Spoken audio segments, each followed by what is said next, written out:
Greetings, friends, and welcome back to another episode of Dreamscapes. Today's guest dreamer is Samuel Thomas-Holland out of the Brighton Beach area in Australia, the great land down under down there.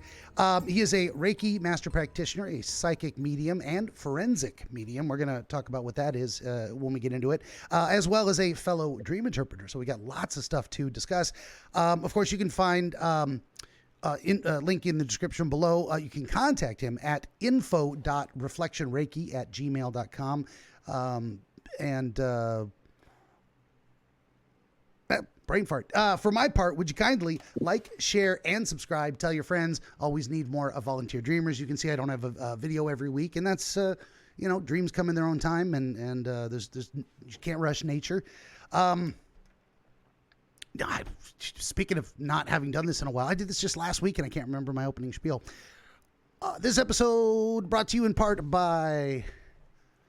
Oh, no, not yet. First, I do video game streams Monday through Friday, 5 p.m. to 8 p.m. Pacific, most days of the week.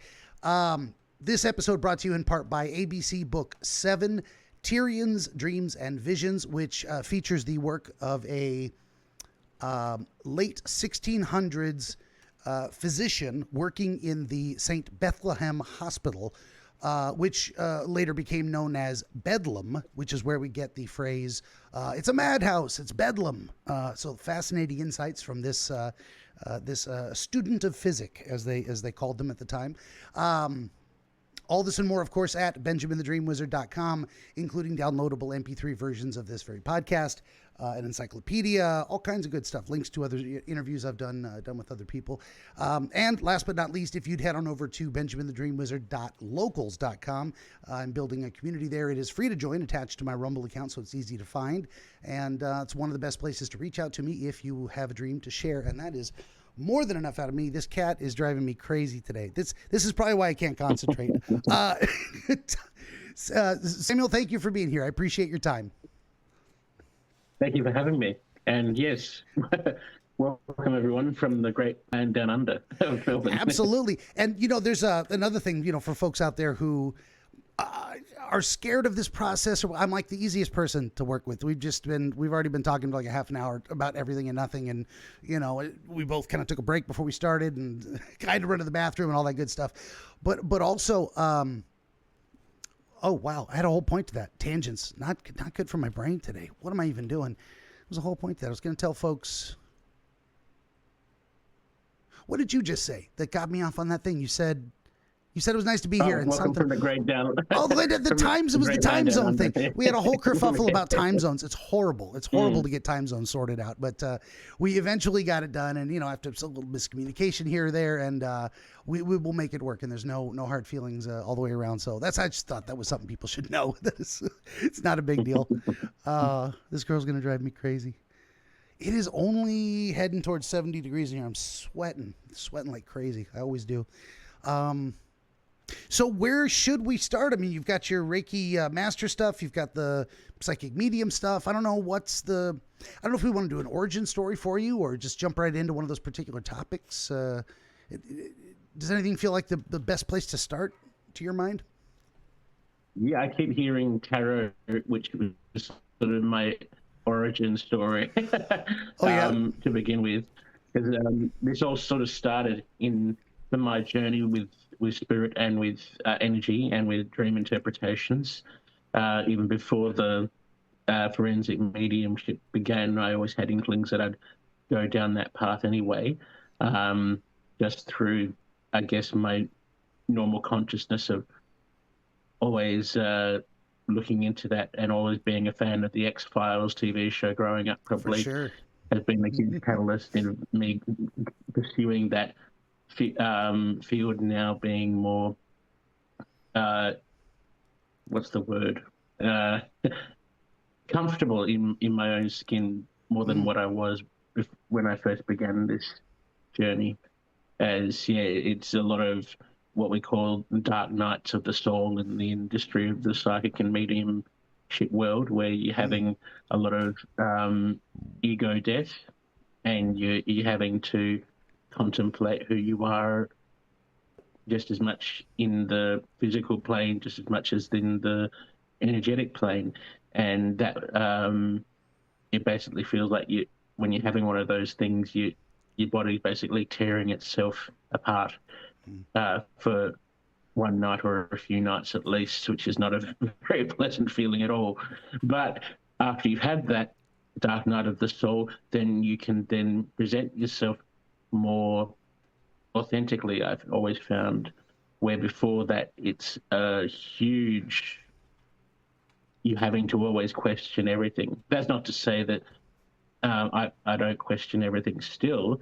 I think a good balance of skepticism is good, so you're not just jumping in with blind faith all the time, but it's at the same time you are having a human journey, as my first mentor brought forward, so you have to respect that just as much as having a journey with spirit and with energy and with frequency and vibration, which has already worked with me being an opera singer, going into a new tangent right there. For 20 years of my life, just as much as pursuing music, and almost, I'd say now, looking at it through a Reiki lens and a psychic lens, sound healing in that way, because of going in through that industry of opera and musical theatre and different musical genres. I now see, when I sing for people, with busking, that I do more often than not these days as performance, and then through that gaining performance opportunities, there is a healing aspect that I'm now feeling through the Reiki frequencies and vibrations and healing flowing narratives, even with people just in front of me. When they stop, they listen, and you can feel their heart expand, or you can even just feel where they need to be healed. And usually my vocal harmonies or vibrations, should we say, or even just frequencies, I know myself have healed people in various ways, and they've even come up to me and said thank you, and Very brought cool. even forward, I guess, in the medium aspect, and I guess a little bit in the psychic, because they go both hand in hand for balance just as much. It's my father or my grandfather passed away story that they bring up, or my any other family member passed away so many years ago, and that was their favorite song. And then, of course, you can immediately feel that spirit step forward within your third eye cognition, and it's always been an incredible experience when those journeys happen just when you're not even expecting it, which is usually half the I'm trying to get the words out today. Pardon me. You and me both.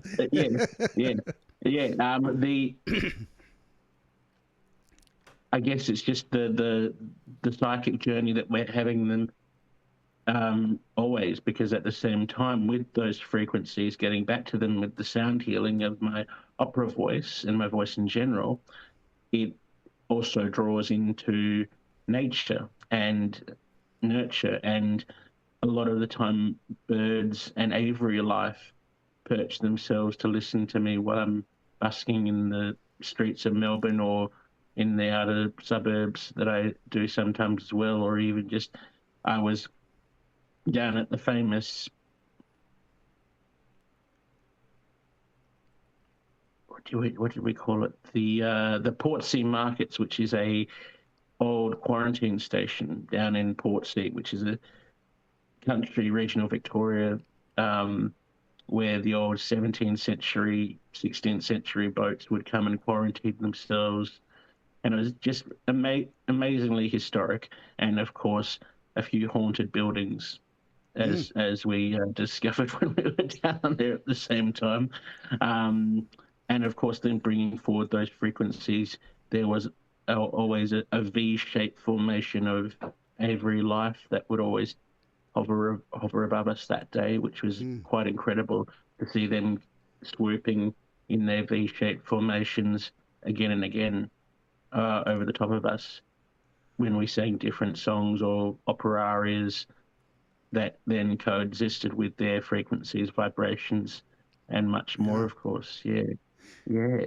Sounds like you and I had at least somewhat of a similar path from music to mysticism in a sense. And I even, dabbled in tarot myself. I wouldn't say dabble. I was never a practitioner, but I was always fascinated by the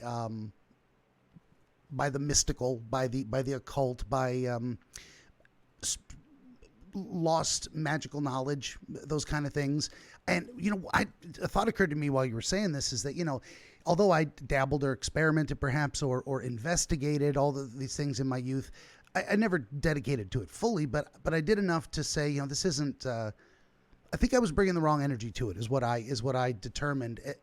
What I found was that initially I wanted it for personal power. I'm like, oh, tarot, I can tell the future. I can accomplish things. I can use it for my own gain. And it wasn't until I shifted my focus into being helpful to other people through psychology and then later in this dream stuff that I actually found the floodgates open to things I can't explain. So there's something weird about the way. And I know that, what am I trying to say? I don't even know what I'm trying to say. I'm exploring some of these thoughts for the first time. I suppose I would throw it back to you to say if that's something you noticed, that these abilities seem to work better for the benefit of others than they do for the benefit of self. Is that a principle you've discovered Exactly. in your practice? Or yeah, go ahead. Yeah, exactly. But at the same time, you always have to practice on yourself to help others. And then what I'm always saying is when you've learnt the lesson, then you can actually teach, as with any good master or teacher. I love that line. So the student has become the master. Yes, exactly. Yeah, I also like that there's another phrase like that. That's when the student is ready, the master will appear. That kind of a thing. Oh, I love that too. I love that phrase too. Yeah, I've heard that more times than not. Yeah, and I love the way that connects to a lot of different things, because it's one thing I noticed you were doing or saying as you were describing your story is that there was a lot of synchronicities, a lot of different omens in the environment around you. The birds were responding, or a particular, or the synchronicity of you're singing a song and it's connecting with a person and they come and let you know that was their grandfather's favorite song, and then as you're saying, you feel their presence. But the amazing thing is that you were there at that time and they were there at that time to have that experience. That wasn't, you didn't know each other beforehand. You didn't discuss the song to sing it and then make a connection. It all happened because it happened. There's no way you couldn't have made it happen. It was seemingly chaotic, but synchronistic at the same time. So I've noticed that myself too. Go ahead. Exactly. And I'm hearing the word serendipitous, I think, at the same time, equally sums that up just as much as, and thank you for bringing up the word synchronicity, because I think that was the word I was trying to find. No, but I think it's serendipitous too. Frequencies and vibrations, yeah. Yeah, well, we would say serendipity is positive synchronicity. Well, I just made that up. We would say, but I think that's. And then there's maybe, I don't know what the word would be for negative synchronicity, like wrong place at the wrong time. Maybe Murphy's Law, but of course, something like that. But yeah, no, it's a very serendipitous. Indeed, that's another great word I love. It was a good movie too, even though John Cusack's a bit of a nut, but guy makes good movies. Oh, I need to look into that movie then. Yeah. And I think I remember seeing the cover for it years ago, maybe in the 90s. Yeah, cute little rom-com. I mean, well written, good, well acted. One of those movies where it's like not life-changing, not too profound, just a well done story. You like those. You like to see people. You like to see things turn out well, because life is just very often things don't. And you got to learn how to live with that too. But and then you're talking about and John Cusack go ahead. John Cusack always seemed to be quite a good actor. He didn't have an ego on his shoulders, I found. He was quite humble, even through the characters that he played. I remember seeing him in interviews way back within in the day. It was I think the one I remember of him was the Identity movie. That's a big one. Yeah. Yeah. I think that put him on the map. Yeah. For real, anyone that didn't know him before from his just kind of, late 80s and whatever, mid 90s rom-coms, that one got more critical attention because it was like a nice twist. For all that people give M. Night Shyamalan a hard time for his twists, movies have twists that you like to see a surprise ending coming that you couldn't anticipate, and that was one of the best. Not getting no spoilers. Just if you haven't seen that movie, I cannot remember what the title of it is, but it's a John Cusack. You can look it up, IMDb, John Cusack, and it's a movie about the people all in a hotel, and there's a mystery to solve about I think it's titled Identity. Oh, it might be called that. Right. Sure, it might be. Yeah. Which is Yeah. I mean, that actually gives you a clue to the twist, but you wouldn't know. You wouldn't know until it hits, and then you're like, oh, I get it. Very nice. I don't want to say anymore. The more I say, the more I'm gonna risk spoilers. That's like highly recommended. I was gonna say too, mentioning one of the things that I got my eyes open to was the idea of vibrations, and it's a word that what am I trying to say? Some people look at it like they poo-poo it. They look skeptically at a lot of phenomenon that have not been proven to them or have been dismissed by mainstream science in a way. And I think we're entering, if I may, it's not to rely on, Age of Aquarius and all that stuff too heavily, but although I think that's probably true too, we're coming into something new. But I think part of that is realizing that science and magic are not too far off. And I put forward that they're actually the same thing, that what we used to think of as magical was just stuff we didn't understand. And then now we understand it better, or a lot of it, and we think of it as science. And for some reason, that strips the magic out. I think it's still magical. I think it's still magical that a spark, oxygen, and fuel makes fire. That's magical to me. That's magic in the world. And they're like, let's just sell fireworks. That's just science. I'm like, see, that's what you're missing. You're missing the wonder, the awe of like, wow. That's a thing. I can make fire. Yes, you can if you know how. And if you didn't know, right? If you didn't know, now I can't throw fireballs from my hands without equipment, but I do other wizardly things. And that's another thing I get into with folks too, is that I think it's I think the idea of a wizard is a very real thing, even if it isn't the fantasy version. I'm not quite Gandalf, although I love the representation of Gandalf because he almost used zero magic. His staff lit up once. He was kind of strong. He could swing a sword. He was able to fight the Balrog. There's things that he did that were superhuman, but you didn't see him doing the typical, he wasn't launching lightning bolts from his fingertips or throwing fireballs or levitating things. He wasn't ostentatious about it. He was just determined and capable and wise and all the things that a wizard should be. That's one of my personal heroes. But I was talking about vibration. Sorry, I was trying to say science and magic. I will go all over the place if you let me. And I'll talk more than you if you let me. I'm sorry. last thing I'm going to say is that if you've probably come you've probably come across this too yourself, where there's a little black square and they have a speaker under it. They play different tones, different frequencies, and they sprinkle salt or white sand on the black square. And at certain frequencies, sometimes it arranges itself into a geometric pattern. A liquid, yeah. Go ahead. I'll stop there. So, yeah, sometimes I think I know the ones you're talking about. Sometimes it's almost also a liquid or a jelly or a gelatin sort of consistency at the same time that they've used in the experiments. I think so. Yeah. And certain ferrous materials, I think. Something like that. I remember seeing a few videos. I think it's the same experiment you're talking of sand and then of water and then of a gelatin sort of flour consistency base and different. They may have done more of those recently. I should investigate it too. But I think that proves the validity that there's more to this. There's that vibrations and frequencies are not just spooky woo. There's a scientific basis, and I think we've done ourselves a disservice separating science and magic.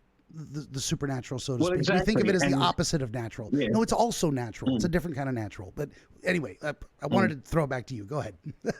No, good. But I think the best way to answer your questions there or go down that rabbit hole is I work with a spirit called Eric a lot, and he loves this topic of going down into quantum mechanics and going into the resistance of others, because they're having their human experience just as much as their multi-dimensional experience, which then it coexists, of course, of the vibrations and the. I keep hearing the word being becoming an alchemist. Yeah. Just as much as what you were bringing forward of wanting to become a wizard, and quickly going into the Gandalf narrative again. I bring forward that there is also a sort of Christ-like C.S. Lewis Aslan type with, if you want to look at it in that perspective at the same time with Gandalf, of that you brought up with him battling the Balrog, but a lot of that usually gets glossed over, of there is a resurrection style of alchemy just as much as what happened with Christ and with Aslan in the Narnia books. At the same time, there is that turning from Gandalf the Grey to Gandalf the White. Yes. Is a huge representation, and I know there'll be huge resistance to me saying this, because it has been already on Facebook in the past when I've posted it in the past as well, but there is a huge resonance of resurrection, and that we can all do this as well. And this is what Christ was talking about at the same time, of everlasting life in a way.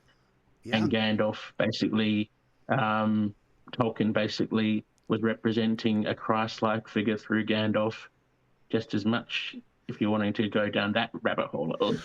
Surely. But at the same time, the basis is reresurrection is possible.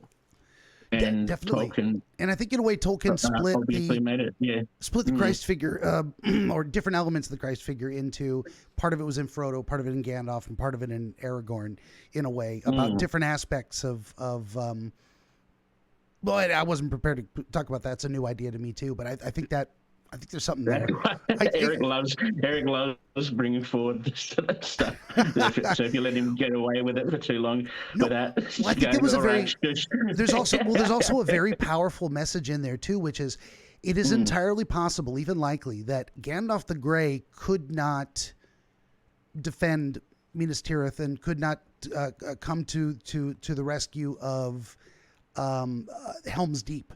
That whatever he was as the Grey was not enough. He had to go through a voluntary sacrifice, die, and be reborn in order to finally be what he could be, to see through the mission.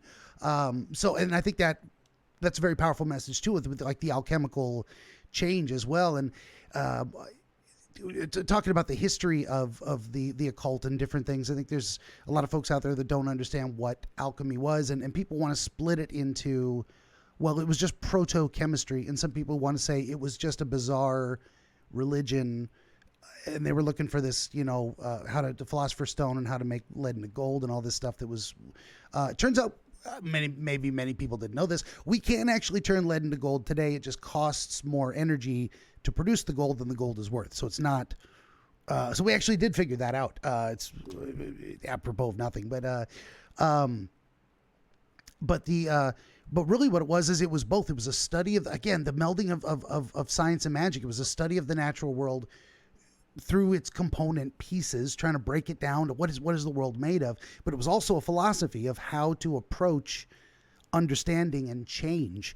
And look, all the vibrations, before we go on, but all the vibrations just brought in all your other cats just as much. They can feel the Reiki energy and the healing energy in front of you. Yeah, well, this is pretty much what happens when I all day they're sleeping, they're doing other things, they don't want to. I'm sitting here all day, and they don't. The minute I start talking to someone, the minute I start streaming video games, I'm connected to the internet and broadcasting, they're all over me. I'm like, really? Every time? Yeah, every time. Here they go, running around, being curious. Yeah. Oh, I was going to mention one other thing. You said, okay, so you said you have a spirit guide, perhaps, or voice, or whatever. However, well, I will ask you how you clarify that, of course. But I wanted to mention too that, for anyone out there so I'm sure my audience is split between people who find the psychology of dream interpretation fascinating and people who are 100% into the spooky woo, and I say that with love, of course.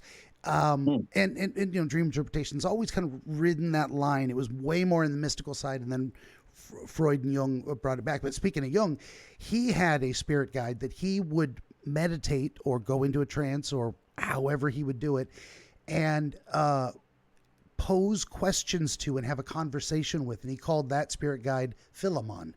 So anyone out there who's like, this is just crazy talk, you don't hear, if you hear voices, you're schizophrenic, but it's more of like, as you say, coming forward, ideas coming forward.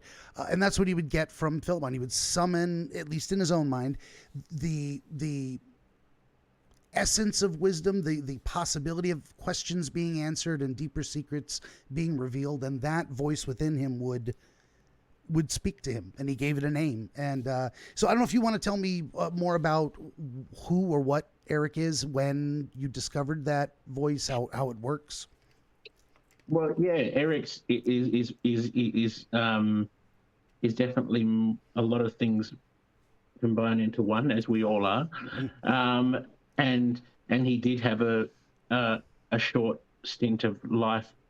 Well, many short stints. Well, many lifetimes, should we say, because we all have past lives, even if we want to resist that terminology or not. But that's up to the viewer and up to the perspective of yourself, Benjamin, as well. But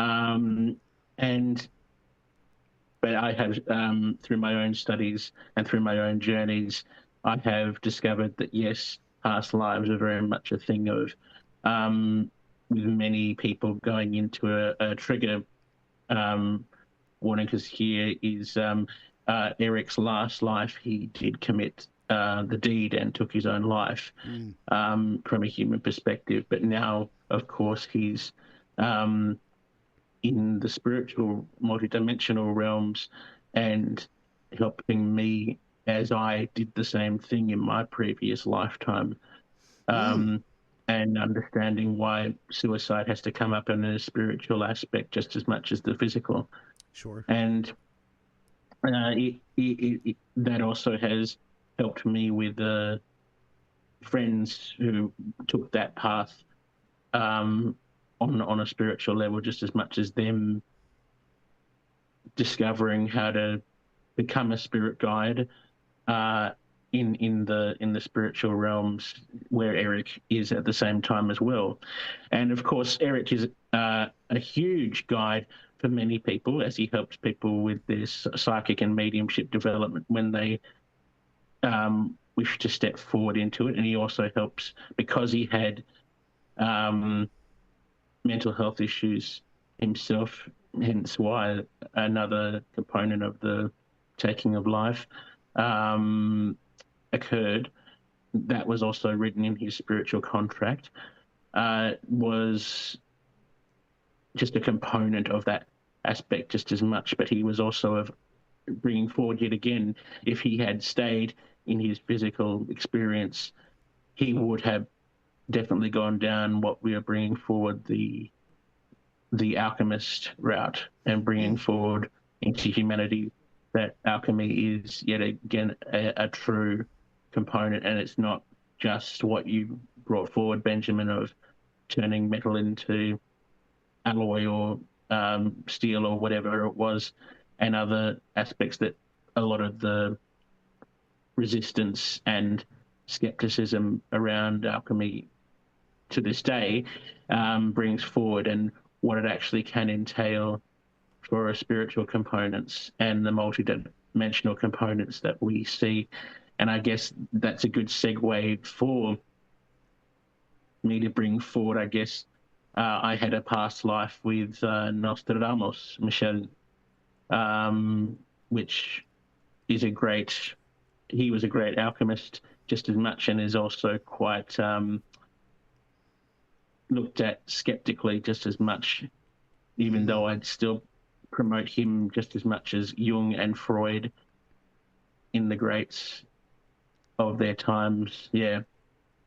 Very cool. Very But cool. yeah, do you think that helps explain it, or do I need to go into a bit more detail? No, I think it does. Just trying to compose my like, what do I ask about that? What do I want to know? And it's, I guess some of the things that were popping into my head, or as you say, coming forward. It's a great phrasing for that. Come on, I just want to lean my elbows on there. Was the idea that, oh wait, no, I had it, and then I had to move the cat. Come on, right? That's a great line. Yeah, I had it, then I had to move the cat. Actually, that reminds me of the Monty Python set. Wait, do you have this kind of cheese? Yes, we do. Oh, nope, the cat's eating it. Goes the cheese shop. I love those guys. They're so great. That absurdist comedy. Well, the idea of, I also tend to think we have the capacity or ability or opportunity perhaps to go around more than once. I mean, that's maybe not, that's not the traditional, say, Christian worldview or even some other religions where, you get one time, one and done. I think that what we are is not, of course, as Yoda said, this crude flesh or whatever, but luminous beings, really we are energy or vibration or something else above our physical form.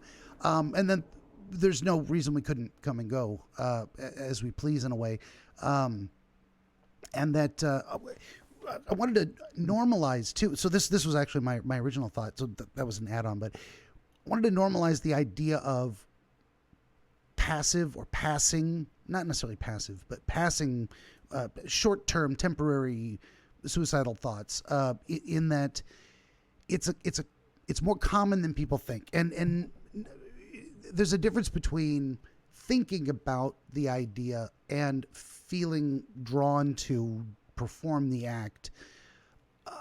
What's very common is thinking about it. We all, at some point in our lives, hit a point where we realize we could, and we have to decide whether we want to or not. And now most people are like, oh, definitely not. But the thought crosses their mind of like, oh, I could do that. Other people have done it. And then you look at their circumstances, it's a possibility to self-delete. And then we have to, and then some of us struggle with it more in terms of saying, well, why should I stick around? Not everyone's having a great time. Some people are having a really hard time. And then, that also started, that tangent in my mind went to the idea that I think a lot of us, maybe all of us, it's likely have chosen to come here and experience these things. It's almost like I've heard the analogy to a video game. We select the game we want to play in the world we want to live in and the experiences we want to have, and then we hit play and boom, we're born. And some of us carry more of that knowing of other places and other possibilities. But it's almost designed to not happen as often with most people. It's like most people, if you're going to play the game right, you got to kind of forget you're playing a game for a minute and just get into it. And it's almost better for most people if they don't. And then I'd say maybe a lot of us who are more open to that or have an awareness of it or think it's likely that we've been somewhere else and maybe been around more than once, that those tend to be the more mystical or occult types that are looking for, or that have better insights into the human condition and whatnot, because we're drawing on a larger database of experiences. I said a lot there, and I don't know if I said anything at all. I don't know if you have any thoughts on that. Yeah, I think you're just trying to, from what I was gathering from it, you're just trying to filter and decipher it with your own consciousness just as much, yeah. Because I did plop a lot of ideas and what's the word? A lot of journeys of psychological nature just as much as spiritual. And I need to, you have been bringing up the word woo-woo a lot, and I need to reiterate that my first mentor actually has a lovely little saying that she brings forward for us was, it's not woo-woo, it's true, meaning that there's definitely more to this game than, as you mentioned already, than meets the eye, and that there are obstacles, of course, and sometimes, yes, we wish to take the easy way out.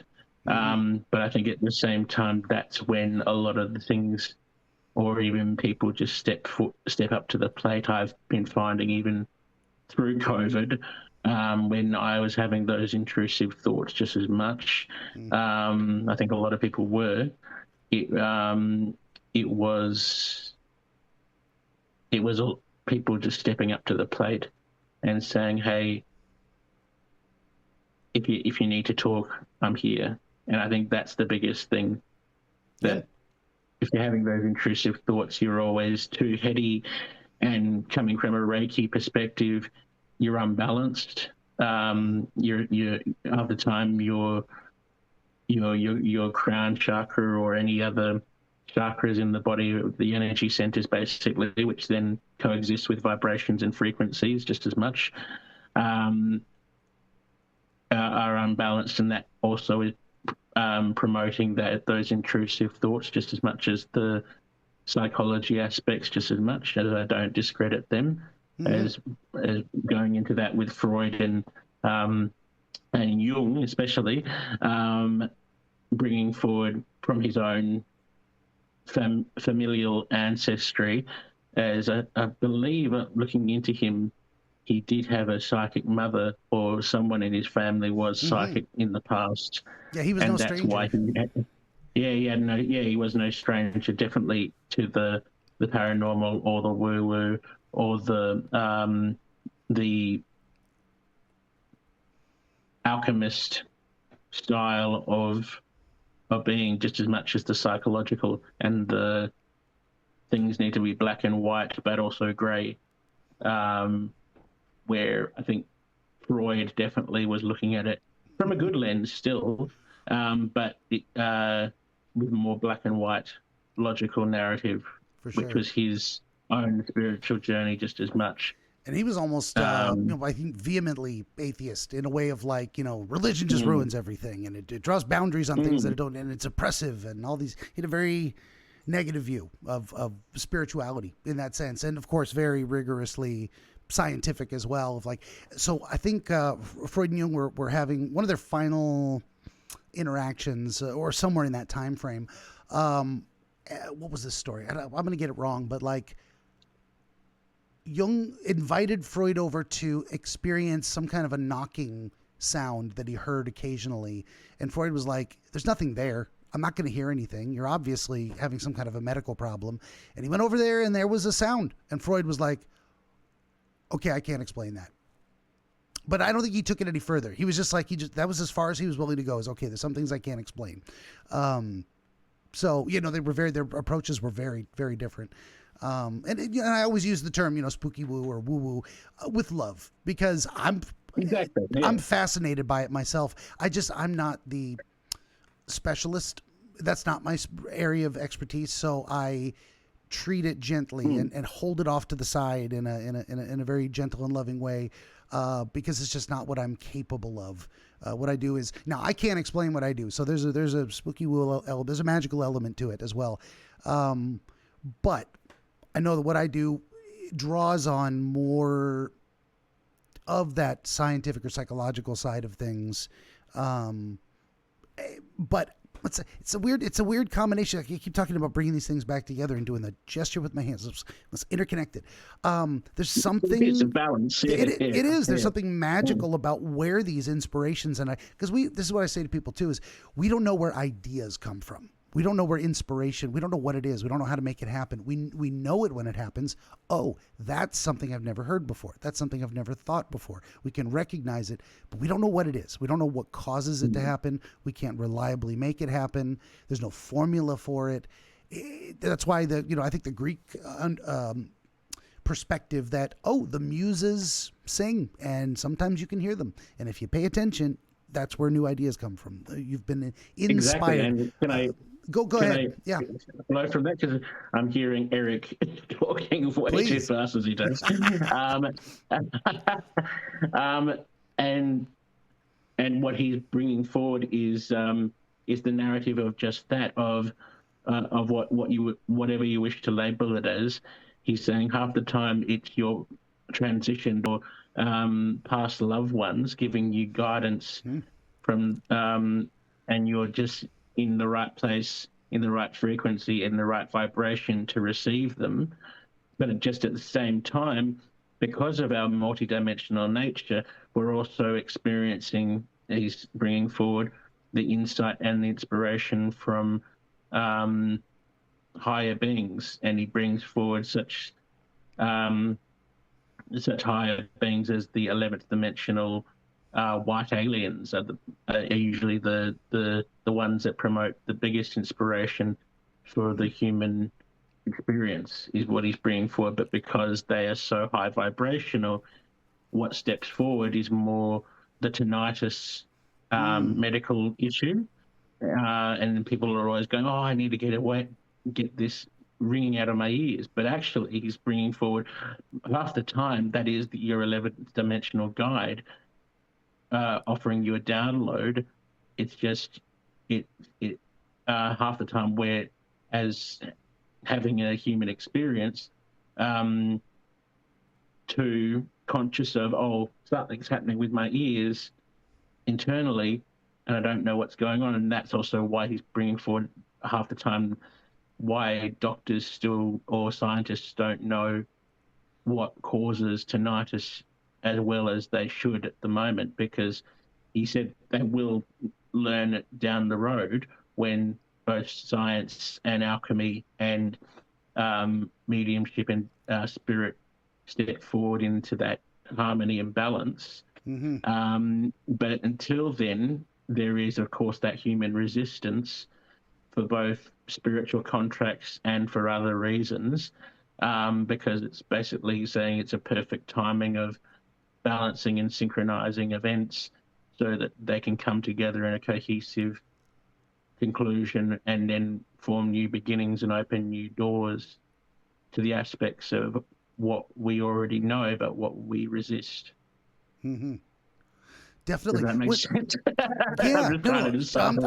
I'm listening and processing too, and it's great too. That's one thing I should probably, and I think about this, how to do this better all the time. Not just the dream interpretation thing, but also just like talking to people, because I got a pretty strong autistic streak, and it's hard to, I'm always thinking my own thoughts, but I'm trying to listen at the same time too. And what I want to be is a good conversational partner that isn't just waiting for a chance to talk, but has something relevant to say that builds on, feeds back on, or engages with what the other person's saying.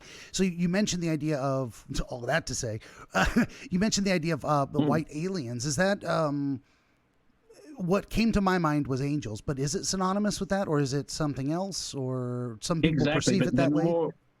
They're more with what Eric presents. They're more extraterrestrial in nature. That's not to say that the frequencies of angels aren't, because they are. And of course, they're not from here, so to speak. The archangel energies are definitely extraterrestrial, and yet again, I bring forward the word multidimensional in their nature, because they can heal, they can bring forward corporeal forms. When he says that, I'm reminded of bloody Supernatural and the Castile and all that. That was a great show. Wife and I made it all the way through the 10th season, and then we're like, this is kind of getting repetitious. But up till then, it was fantastic.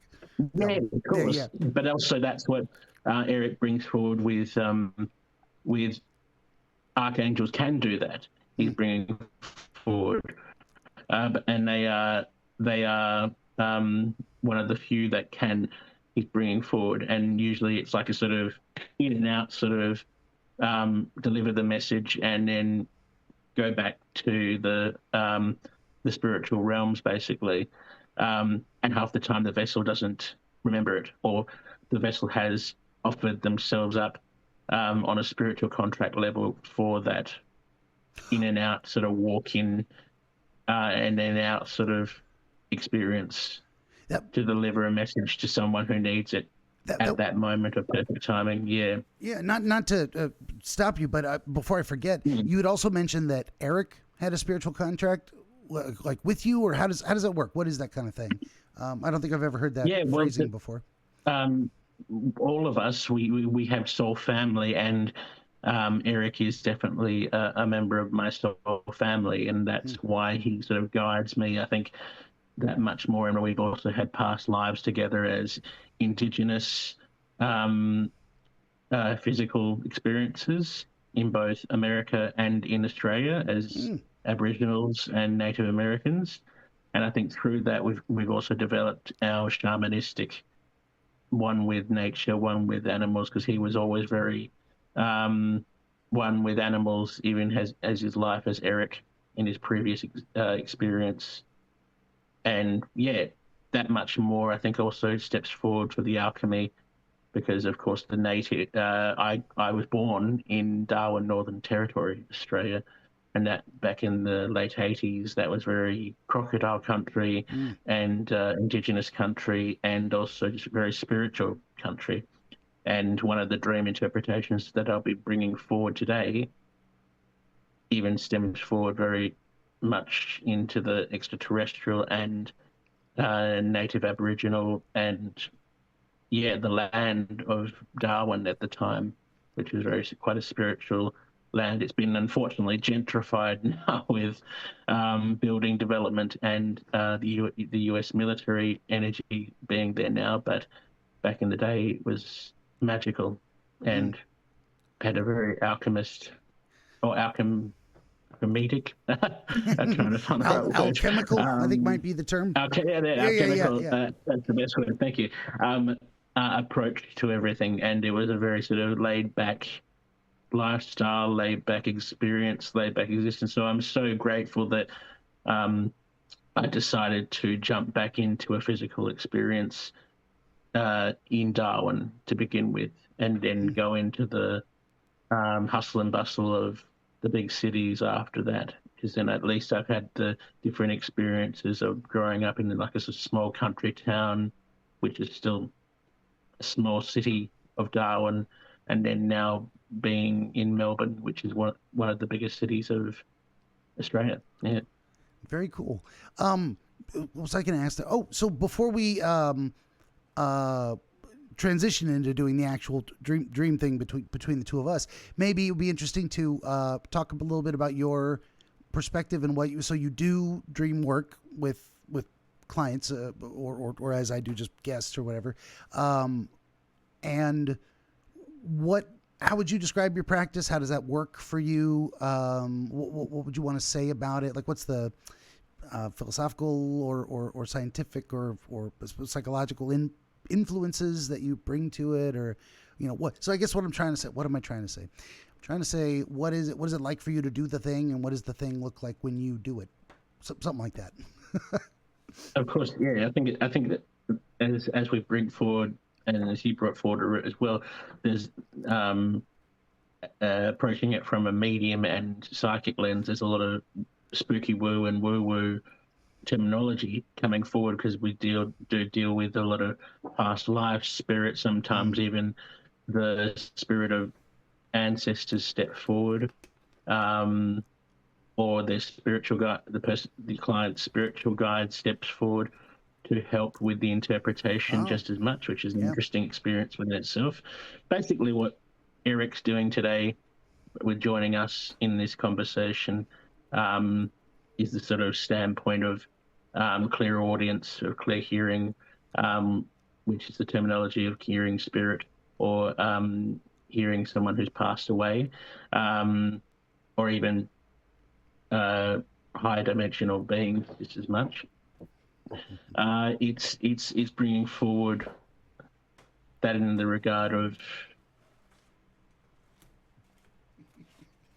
trying to, I think, find how to let go of certain things, or what stepping forward, I guess, is the right. Is the cat gone in the opposite room now, is it? This is okay. Here, this is the one time when he doesn't want to lay on my mouse pad because I'm not using it. He wants to lay on the notepad. So I tried to put him on the mouse pad because he was getting comfy. He was going to go to sleep. I'm like, if you're going to go to sleep on the mouse pad. Nope. You want to get up and walk away. Forget about it. Sorry. A little distraction there. Yeah. Well,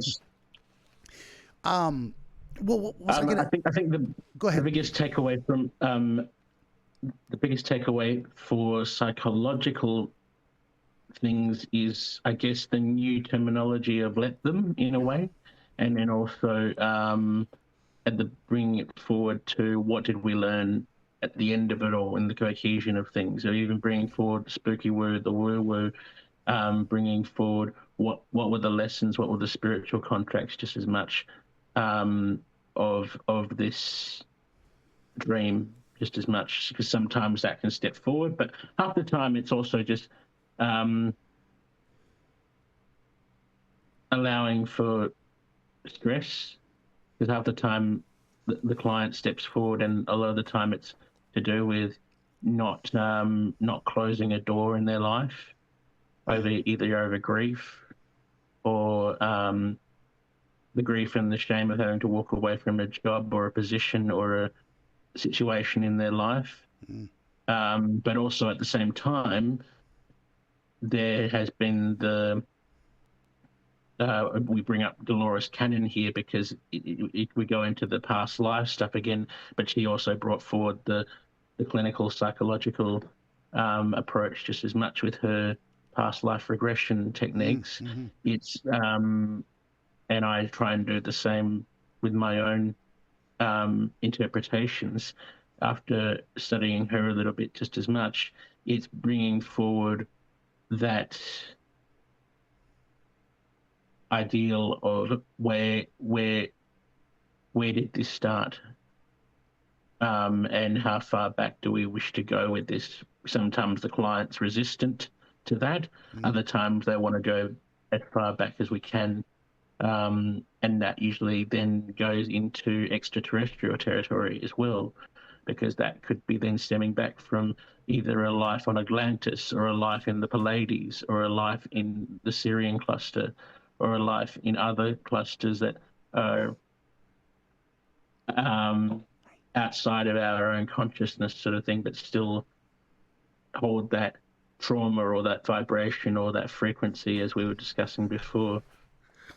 And that then steps forward into the dream interpretation, and then, or dream itself, as a stressor, and as a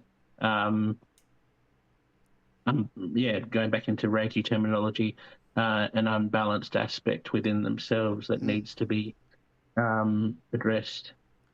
But that then goes into all multidimensional aspects of what we are at the same time. So yeah, there's a lot of there's a lot to look into with it, and I'm sure you know yourself that there is. Yeah.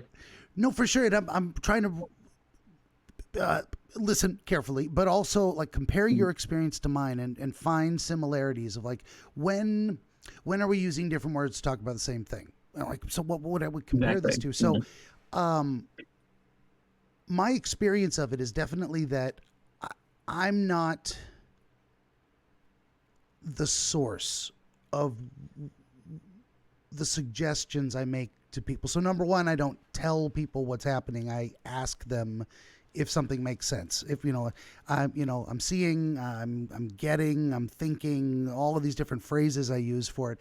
So in trying to, I tell people I don't understand what I do, and I don't think I understand it. I can't explain it very well, but what it feels like to me is I properly attune my vibrations to, using your terminology, Reiki terminology, so to speak. I properly orient myself or open myself to the spirit of being helpful to the other person.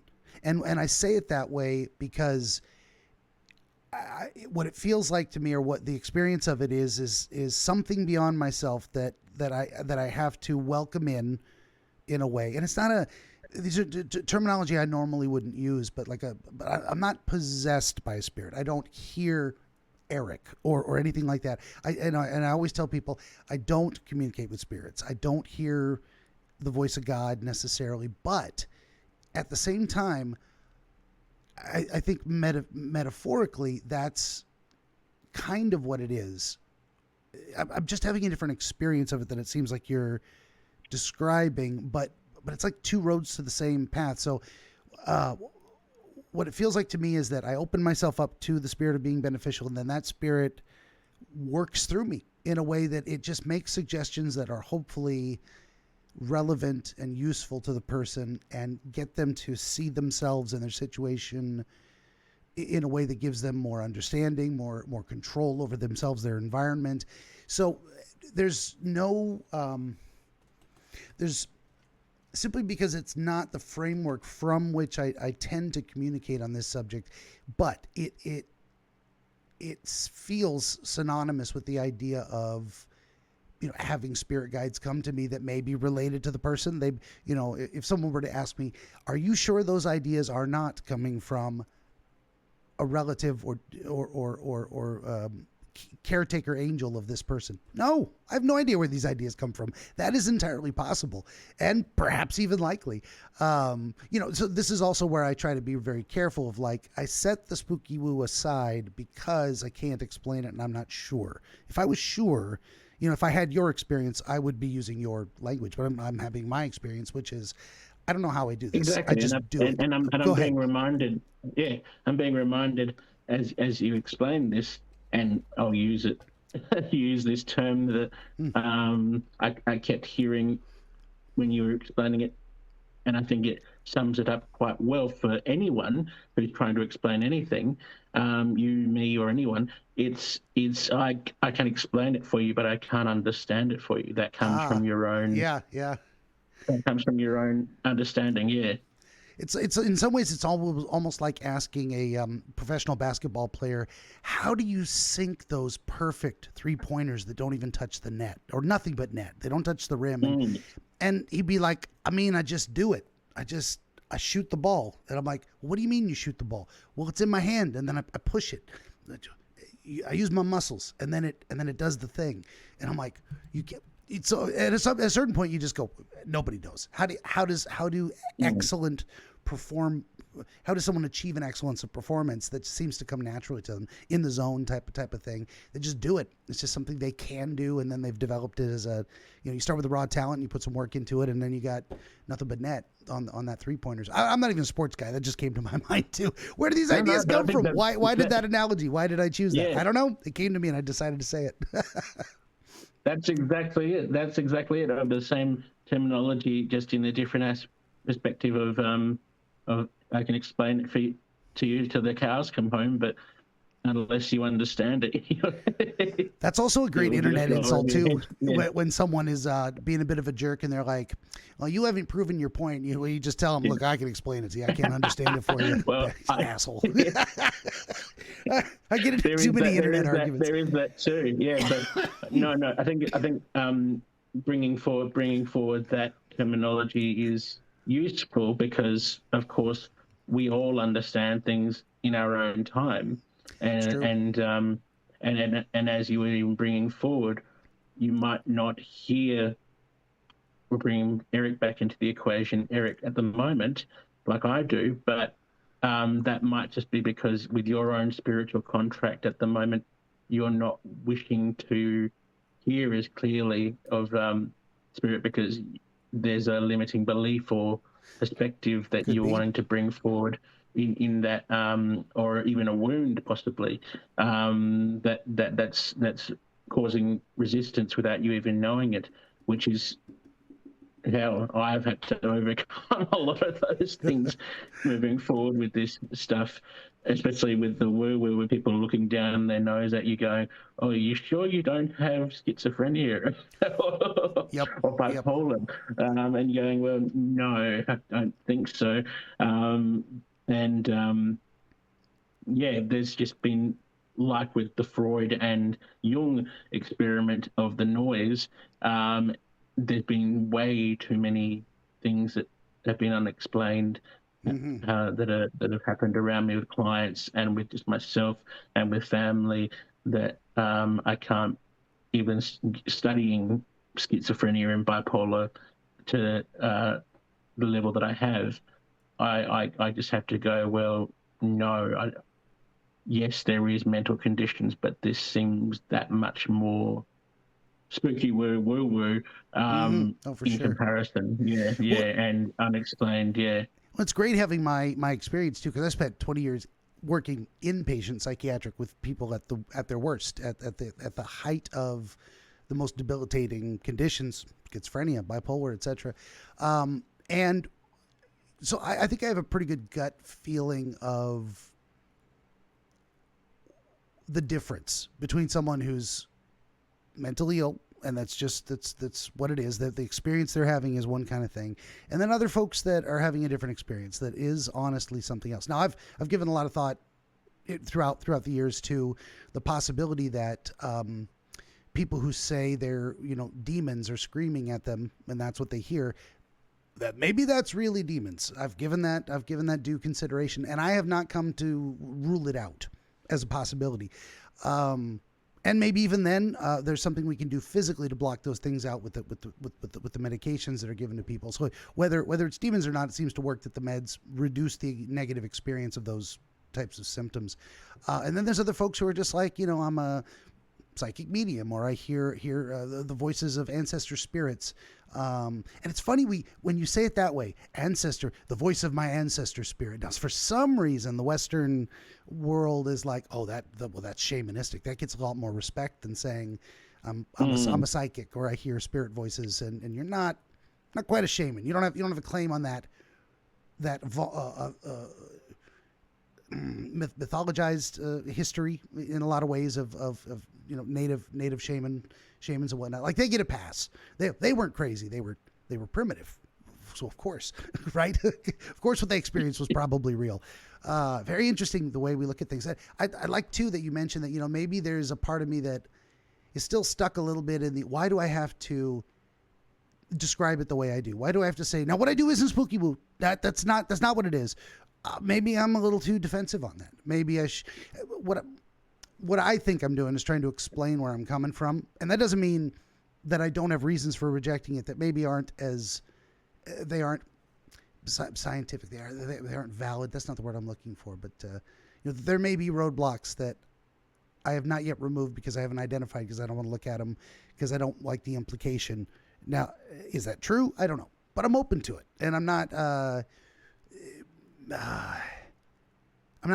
going to dismiss that possibility out of hand. Yeah, yeah. Anyway, well, about. I think that's. Go ahead. That's the best. Sorry. Yeah. I think that's the best way to look at it, because I know a lot of people who they're bring forward the word again, resistant to that fact of going, oh no, that's you, that's me, and that's all very well and good, but then at the same time, that's when things I bring up again, like COVID, step forward, which is a metaphorical and quite literal spiritual closing of the door could have been. And that happens continuously, because we're always experiencing flowing effects in both the spooky woo and the physical and the logical and the black and white just as much as the grey.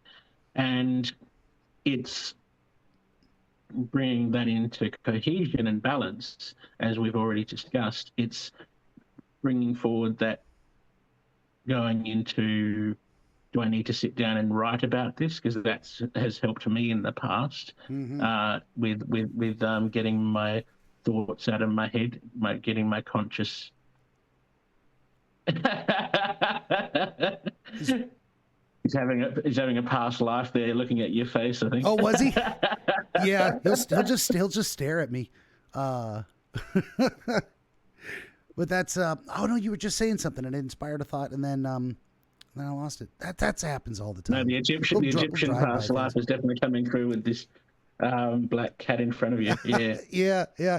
Well, the idea of strange coincidences, synchronicities, and serendipitous circumstances, those really resonate with me. And I've had so many right place, right time things happen, and he is.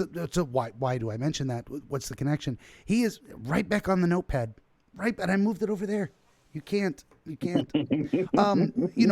He is here with me today because of right place, right time. My wife had to run an errand. Now, why did she have to run an errand? Maybe because she didn't do it earlier in the day, and why at that particular time? Because she was available, or who knows what.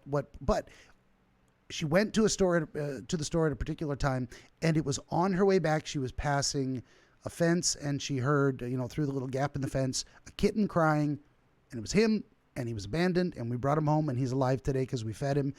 And all of those things, as they say, the stars align. The stars had to align. She had to go to the store at the right time. He had to be there at the right time as she's walking home.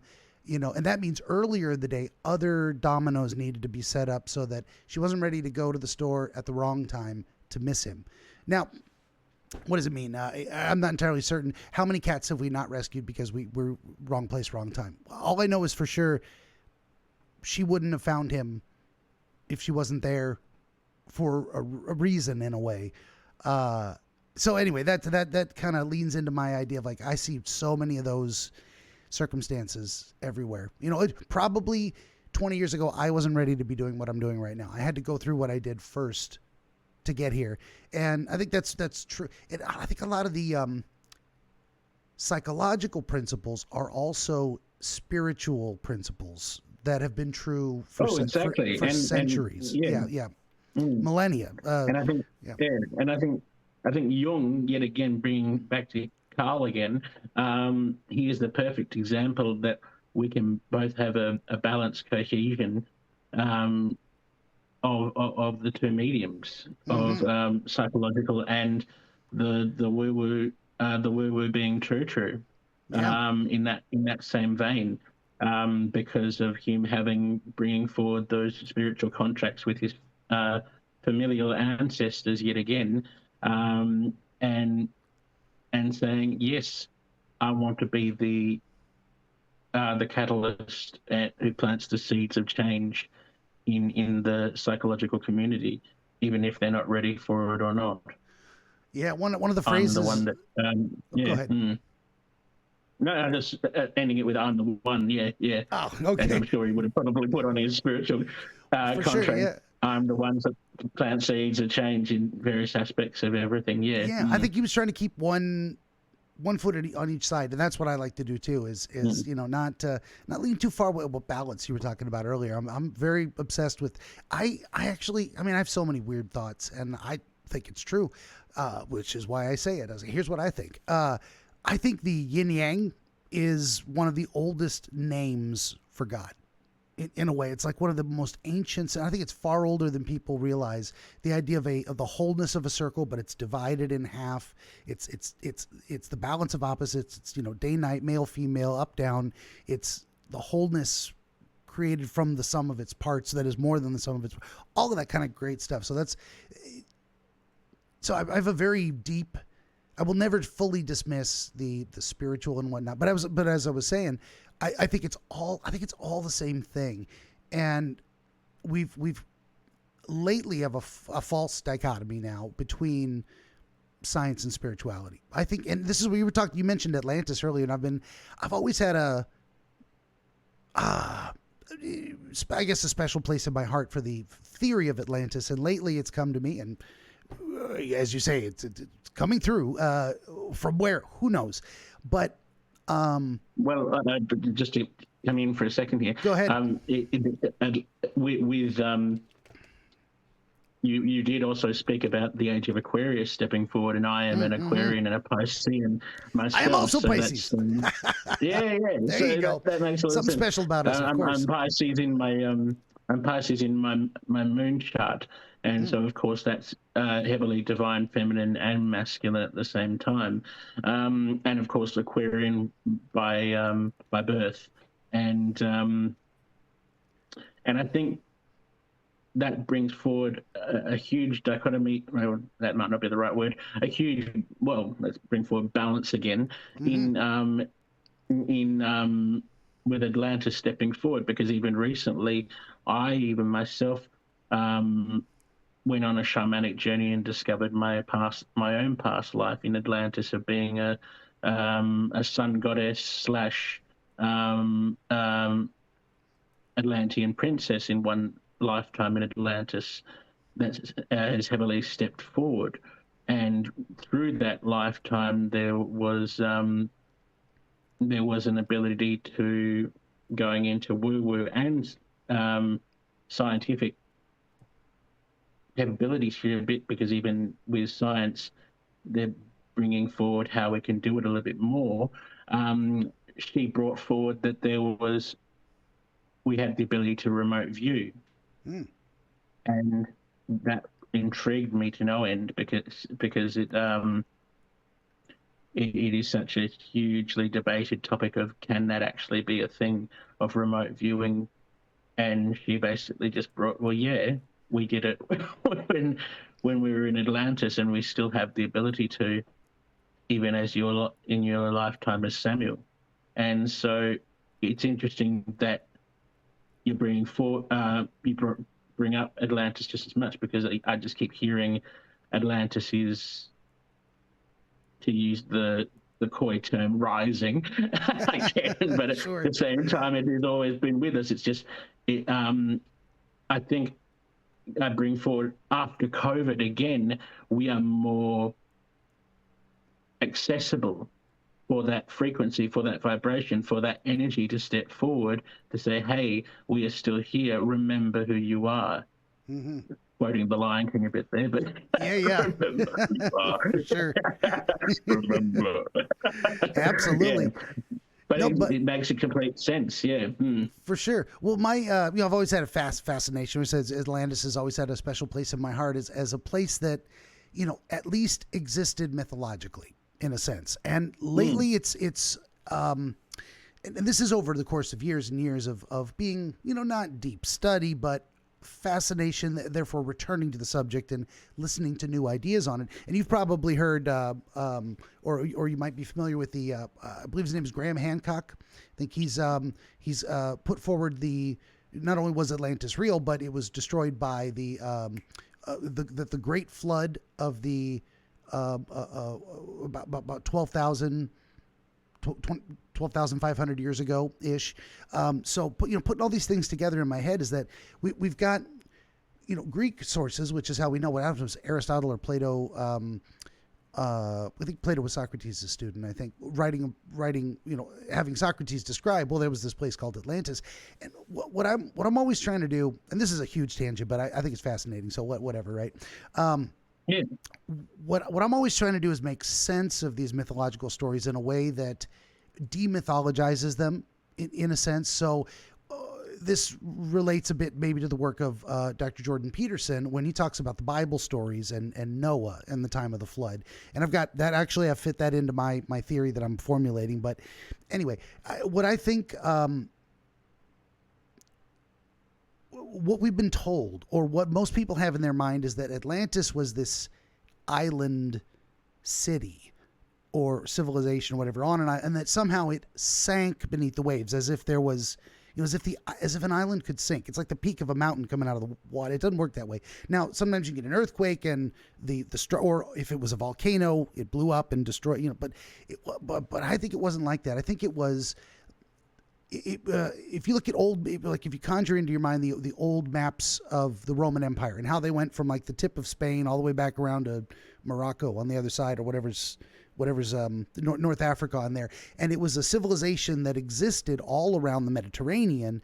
And so what I'm thinking is that that's what Atlantis was. It wasn't an island city. It wasn't even called Atlantis, and they didn't speak, or if they did speak Atlantean, it wasn't. They didn't call it that. So what I'm trying to say is I think it's very likely that there was it's not that we came out of the Stone Age 2,000 or 3,000 years ago. We came out of the Stone Age like 15,000, 20,000 years ago. And then that damn comet hit and sent, and the way they describe it, they don't say Atlantis sank. They said it was swallowed by the sea. So what happens if you have a giant tidal wave that goes inland? It destroys everything. It swallows the civilization. That giant tidal wave washed up the Mediterranean and just wiped out everything. And then what we get with the biblical stories is the story of the rebuilding after the flood. Most of it. I mean, we get the Noah story pretty early in Genesis, and how they put all these things together. So what I try not to do is take things and say, oh, the Bible, that's just all fantasy. I think it's based on historical fact. I am not a Christian. I don't believe Jesus Christ is my personal Lord and Savior, but I think it's telling a true history, but in a mythologized way. Like, what did I say recently? So there were two things, just to run these by, and then I'll shut up for a second. But I think house cats came from a breeding program in Atlantis. Now, remember, Atlantis, not just one little city-state on an island, but the entire civilization that spanned, encircled the Mediterranean. And that was back when science and religion, so you basically had priests were the scientists. It was science and religion was one. This is my estimation of it. And they saw what happened with dogs. We saw that over tens of thousands of years, these giant wolves were bred and domesticated into our companion dog animals. And they said, I bet we can do that with cats on purpose on a much smaller time frame. And because science and religion were one, and that breeding program was a religious practice for them, the leftover we get is the Egyptian cat worship. When they rebuilt their society from the ashes after the flood, this is all new theories. Where am I coming from? I don't know. I made it up. It's in my head. This is just, I'm thinking my way through it. No, so, Ben, don't even discredit that. Eric's saying there is validity to this. So keep going. At least I'm on the right track with that. Well, then the other thing I was going to say is that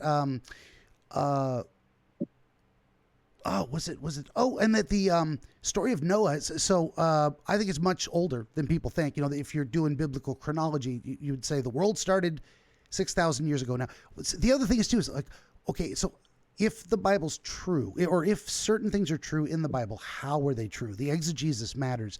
And so my theory on that is that the world did start again from scratch, as if newly created, after that flood. But then that storyline got mixed up anyway.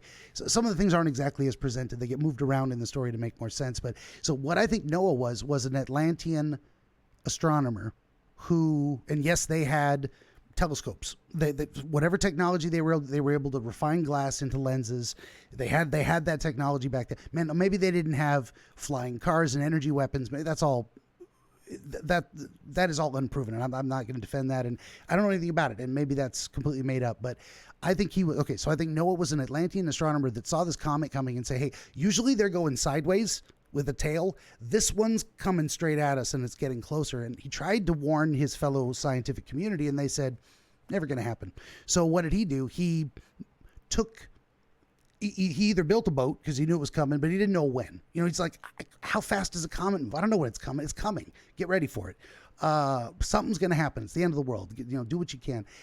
I don't know if there was ever actually a boat involved. Maybe that might have been added to the story later. But I think at the very least, he's like, this thing's coming, and I want to go the furthest away from any problem. So he took his family and maybe a small community up into the hills on a mountaintop and like, we're going to live here because you're all going to be destroyed and I don't want to be around for that. And he may not have even lived to see the fruition of that.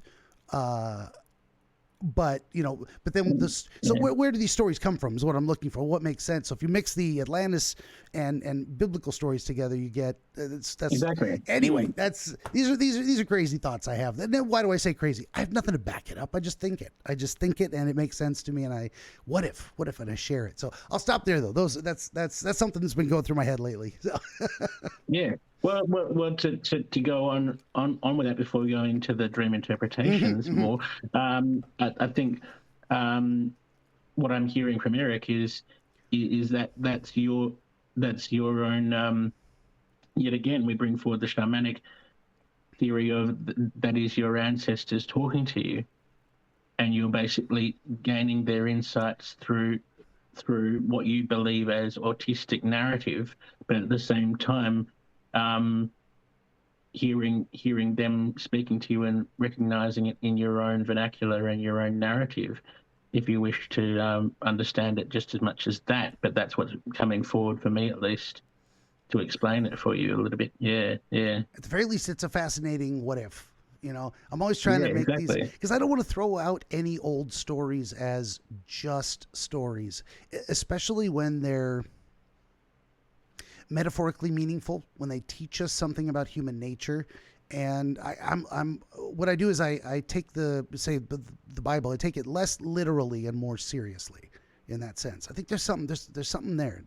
I think it's a tremendous collection of human wisdom and true stories that maybe never happened, or at least didn't happen the way people think they did. So I talked about all of that they stuff have been, way they too have long. been, yeah, that's right. But I'm hearing that they, as we know, in the psychic industry and also in the science industry, yes, the Bible was heavily doctored for the masculine, egoic narrative, unfortunately, and fortunately, to balance out and to help those who need it, basically, and who have signed up the spiritual contracts to pursue that lifestyle, either as a priest or as a nun or as just their life journey of the physical experience with either Catholicism or other religious means, or even just I did have that word and now it's gone. um, um, I'm just how to bring it back to that. I guess going back into the whole Jordan Peterson thing of the theosophical debate with Stephen Fry and all that sort of stuff, but at the same time, how he demystifies it, just as what you were bringing forward of, yes, there is more to this than meets the eye, and yes, this was a heavily doctored story, and yes, but there is also truth behind it, and there is. Because what you were even bringing forward just then, what is a little bit seen also in the Book of Enoch, which is heavily banned in church circles, must I say. Yeah, and heretic. Yeah, and that, but that's basically bringing forward with the Nephilim and the Leviathan stories. There were these creatures, and there were, of course, as we were speaking about this before, there are angels, and they did come down, but they were also probably in their extraterrestrial form when they came down. And then as you were bringing forward, I am hearing a big yes to that was in the time of what we knew as Atlantis and other old civilizations such as the Mayans and the Aztecs and everything that we knew as old, because even they went back even further than we know is what I'm hearing. And they were also a part of the Atlantis empire before it all broke away, and they went their different ways, either on land or sea. And I'm even hearing that the Maori of the New Zealand culture were a part of the Atlantis empire for a little while, just as much. Yeah, it might have been much bigger than anyone thinks. Which is very interesting to hear. Yeah, because it always seemed to me like unlikely that, if we've been human, roughly what we are today for 350,000 years or so. I think that's the oldest, and we may find out it's longer than that, but I can't believe we would have been in the Stone Age for 340,000 years, and then suddenly the light switch went on, and then we started building machines, and so I think we did it long before then, and just that's what we go with the lost civilizations and whatnot. Is what did they have, what did they know, what did they build things out of that it would not survive? Not everything was made of stone and clay. Those things we can find metal and other different objects because they are preservable. But what if they were using technologies that were more biologically based, or other things that do not preserve well over time? And how much of that stuff is buried just deep enough that we haven't even dug down to look for it, and that's all the topsoil and whatnot that got dispersed with the Great Flood and whatnot, just up the hills and then down to the valleys, everything buried, gone, destroyed. So no wonder we're not finding evidence of it. But anyway, that's my Atlantis tangent. Yeah, when you bring that up though, Benjamin, there's I did just hear that there is a hollow Earth, and that there are fragments of Atlantis culture down in that hollow Earth. Anything that would have survived. Yeah. That is great too. Well, that's it fell through the cracks. Just is what you were bringing forward, and at the same time, Eric is saying there are huge components of leftover Atlantean, what's the word? Technology or infrastructure and gotcha. structures that we are yet to even fathom as our own society. As he said, they were and still are in the energetic sense, as just as much as having a parallel sense. Is the not as far as he'd say with the flying car aspect. He's saying no, that's more futuristic. Yeah. And that will happen in the distant future, he says. But no, this was more bringing forward yet again a balance of bringing forward different cultures, as many know, of course, the Anunnaki and the alien hybrid program that was happening in the area at the same time, as there was also a lot of extraterrestrial genome that we still have, is what he's bringing forward. Mm-hmm. And that's why we have so much extraterrestrial nature, even though we think it's all up in the solar system. No, we've got a lot of genomes of extraterrestrial capabilities within ourselves as humans, just as much. But it's more bringing it back to the Hollow Earth aspect. It's definitely more. There's creatures, there's individuals down there that are still living from the Atlantean era, but we have yet to find them because, yet again, the time is not right, and also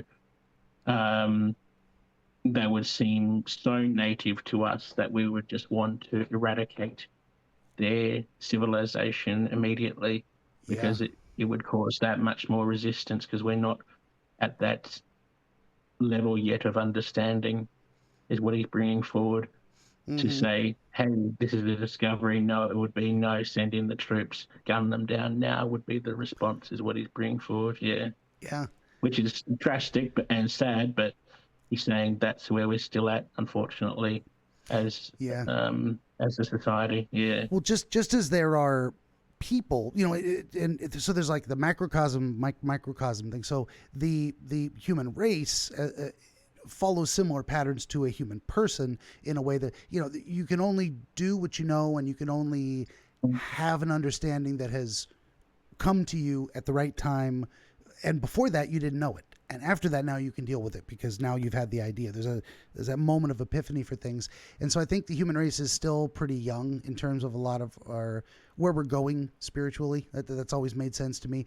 And that if you just look at our recent history, there's times before we knew it was wrong to enslave other people, to put them under your total control and abuse them and force them to work for you. And then one day we had an idea of, hey, what if this isn't such a great idea? And then that began the change, the revolution that occurred, and hasn't quite finished spreading around the world, but at the very least in a lot of different countries, we go, we no longer believe that's okay. We're not going to do that anymore. Even if it had been done 10,000 years before, and for all of recorded human history, at a certain point, a new idea emerged, an idea whose time had come, they say.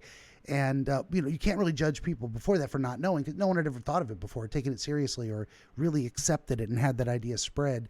And now we know. And I think that's another thing that's coming for us too, is being accepting, getting to a point where our first response would not be to try and eradicate something different, because it appears threatening to who knows what. Maybe the little people think it's dangerous because they don't understand it, and the big people, or the powers that be, say, well, this threatens our power, so of course we're going to destroy it. We don't want to give up our power just so the human race can advance. Why would we do that? But I'm sure we could talk for another hour on this stuff. I'm having a great time in it, and I think you are too. But we should probably do the dream thing, but at the very least in terms of I didn't know how you wanted to approach this. That's a good segue. Right? Yeah. We got to do it at some point. I don't know if you had a dream that you already, or that you need help understanding. Yeah, I've got a few that I wish to bring to the table today. Yeah. Yeah. Well, work for this topic. Yeah. Yeah. Well, when I've talked to other practitioners who have their own methods, and even just some folks who they feel like sometimes they'll bring me dreams that they feel like they already understand, but they want a fresh take on it just to see what I can come up with. So where are you at on that? Did you have something that you think you already understand and you want to stump the wizard, or do you something you're not really sure what to do with? You want to just share that and we'll explore it. How did you want to approach? Yeah, I think it's the latter. Okay. Share it, explain what I've gauged from it, and then explore it from your own learned explanations and understandings as well. Yeah. Let me do this here. I'm trying to write out a time and I already screwed it up. 001 30. There we go. Okay, so as per my usual process, I just shut up and listen. Our friend Sam here is going to tell us his dream, and then we're going to try and figure it out together. So I'm ready when you are.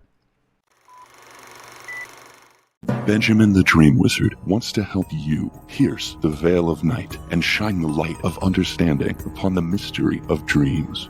Every episode of his Dreamscapes program features real dreamers gifted with rare insight into their nocturnal visions. New Dreamscapes episodes appear every week on YouTube, Rumble, Odyssey, and other video hosting platforms, as well as free audiobooks exploring the psychological principles which inform our dream experience, and much, much more. To join the wizard as a guest, reach out across more than a dozen social media platforms and through the contact page at benjaminthedreamwizard.com, where you will also find the wizard's growing catalog of historical dream literature available on Amazon, documenting the wisdom and wonder of exploration into the world of dreams over the past 2,000 years. That's Benjamin the Dream Wizard on YouTube and at benjaminthedreamwizard.com.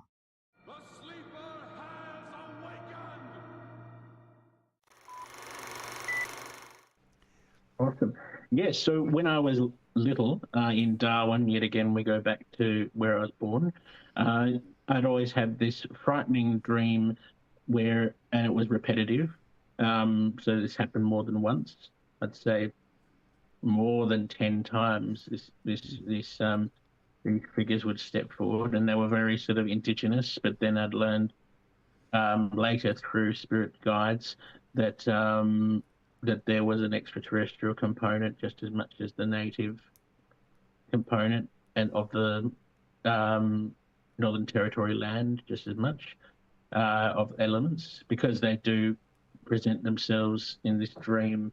These figures would step forward and there would be this very divinely masculine but very scary sort of liquid based elemental man figure that would frighten the shit out of me as a young child, of course. And I'd hide under the covers, but then they'd always sort of calm me down somehow. And then they'd take me out to the balcony that was like a little balcony that would overlook the mangrove trees. And there used to be a used car thing, well, I guess desolate place of land with one tree is the best way to describe it. Out the front on the balcony when you looked out, and then beyond that would be these huge groves of mangrove trees, and of course crocodile country, of course, further out with the ocean. And bringing that forward, when this liquid figure would bring me out to the balcony, immediately there would be a face in a cloud that would then blow wind down to us. And then, of course, I'm sure it would have spoken to us, because each time I progressed with this dream, I could stay in the dream for longer, I suppose, because half the time when I first had it, when that cloud came down, that scared me even more so, and I'd wake up immediately in the very beginnings of this experience. But as I developed, I suppose, I was able to sort of concentrate and focus enough to stay in the dream and be one with this liquid figure and with this cloud with a face on it. And what came to me after this was a lot of extraterrestrial lineage and past life lineage with the planet and the system Orion, and also being a extraterrestrial in a past life on that planet just as much, and that ancestral lineage stepping forward just as much, but also then hearing from Eric, Orion has a huge claim for the land of the Northern Territory at the same time, and also there's a lot of lineage through the planetary alignment of Orion that has come into the Indigenous culture of Australia with the Aboriginal culture, such as the rainbow serpent, the bunyips, and all that mythology has come from basically extraterrestrial energies from Orion, as there is a huge component of both Orion, Syrian, and Palladian ancestry in Aboriginal culture that we're unaware of course, having a human experience, but that, just like with the Atlantis stuff, steps forward that much more heavily with the Indigenous land of Darwin. And I think that was also stepping forward for me, saying to me, the same time, you are a medium, you are a psychic. At the same time, even in that youth, but I was too, of course, as we discussed, afraid at the time to even, and I think that also probably has led to some limiting beliefs and some wounds that stepped forward that I've had to, of course, work through basically writing all this down to make sense of it, and then also promoting. A lot of psychologists had thought that it was about my father issues at the same time growing up, because my father sort of abandoned us because of him having, there was domestic violence in the household between him and my mother later on. But I think that was just a very small component of that from a psychological standpoint, but from a spiritual and extraterrestrial standpoint, there is that much more together. But I hope that helps you understand that dream interpretation as far as I've gotten with it, at least. Yeah. Sure. Yeah. And it's very common for people to have a lot of their own insights if they think about it, and if you've spoken with other people about it, for sure. And that is a very interesting connection. We could say that what is this divine masculine figure but made out of fluid? And what came to my mind is the idea of fluid being changeable, changing. And so if we were to relate it to your father, it would make sense in a way that, some days he would be the or from one moment to the next, perhaps, a loving father, and then maybe an aggressive ape, and there's a fluidity of that. And the fluid meaning not solid, not one thing, but many things, and likely to change into something else unpredictably. There could be something there. So that might be an element to it. It might not be the only element. It might not even be an element at all. It might be completely in the wrong direction. But if you were to ask me, okay, how does this relate? Another way of looking at it as well. Yeah. Sure.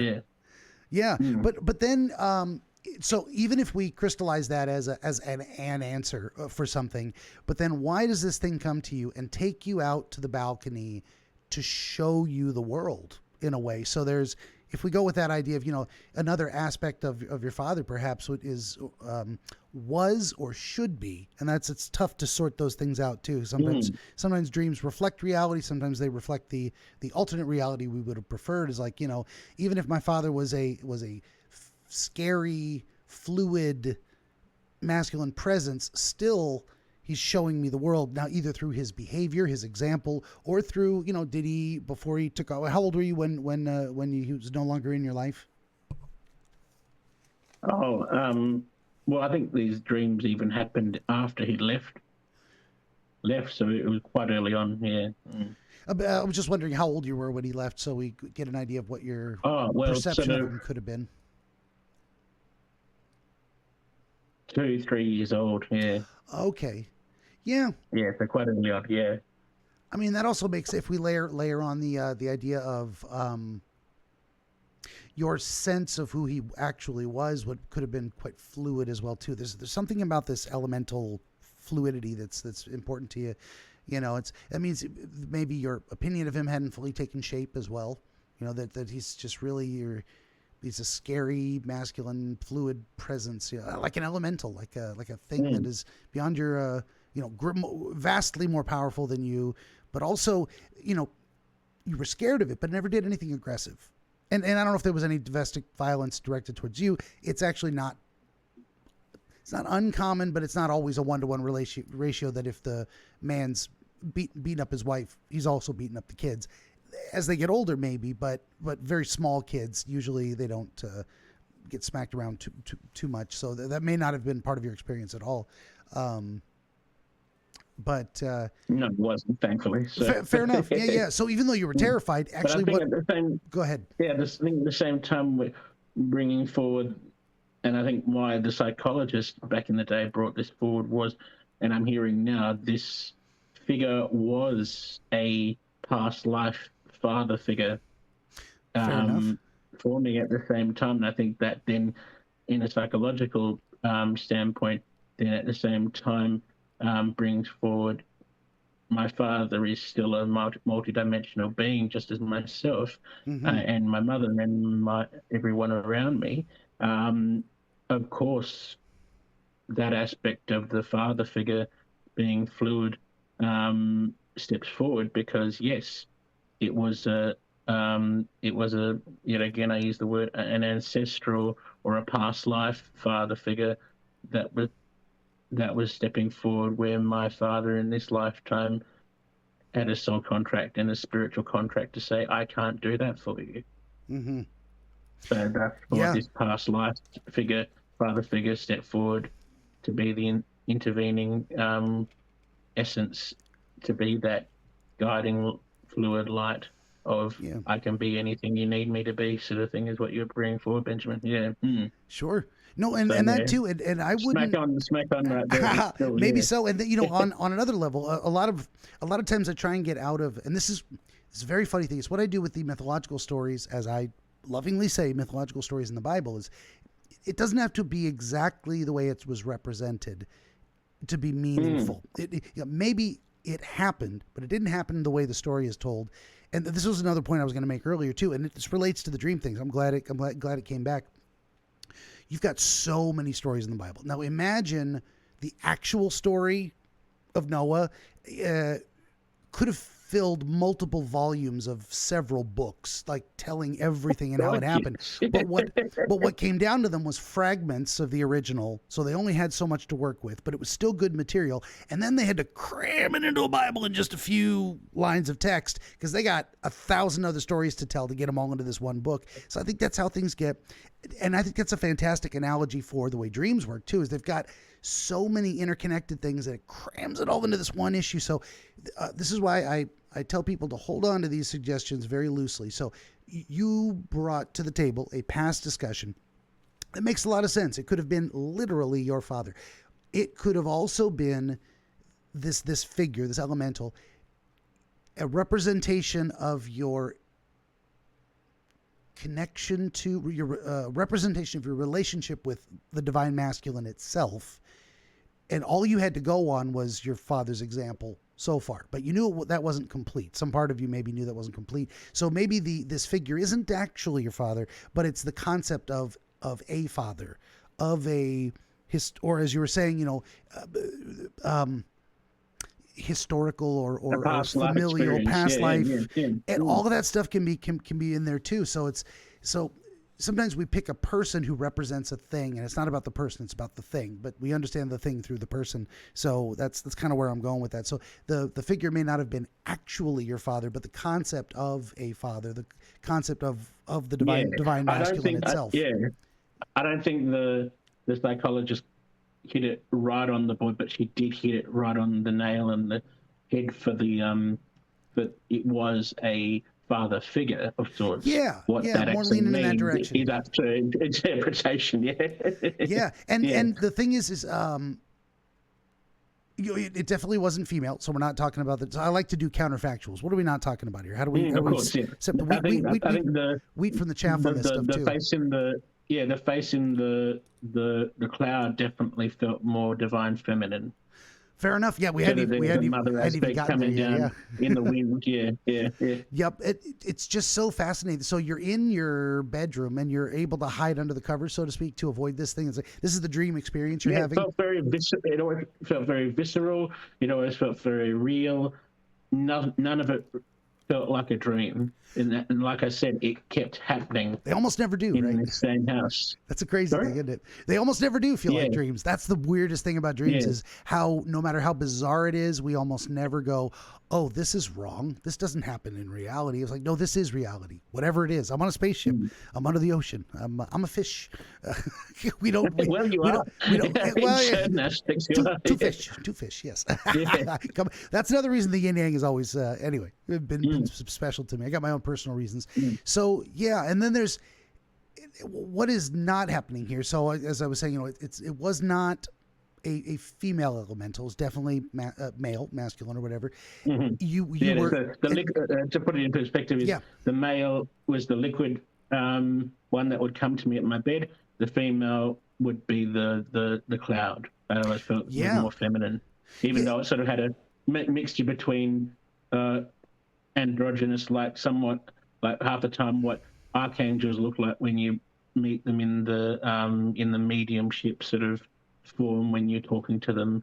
In that regard, they always look very androgynous, but they always, half the time, they always have very long hair, but they present as very androgynous humanoid figures for your human experience, which I'm sure they're not, truthfully, because they're energy and frequency, and they can present themselves in any way they need to, but that's how they sort of present when you're a medium with your pineal gland and third eye response.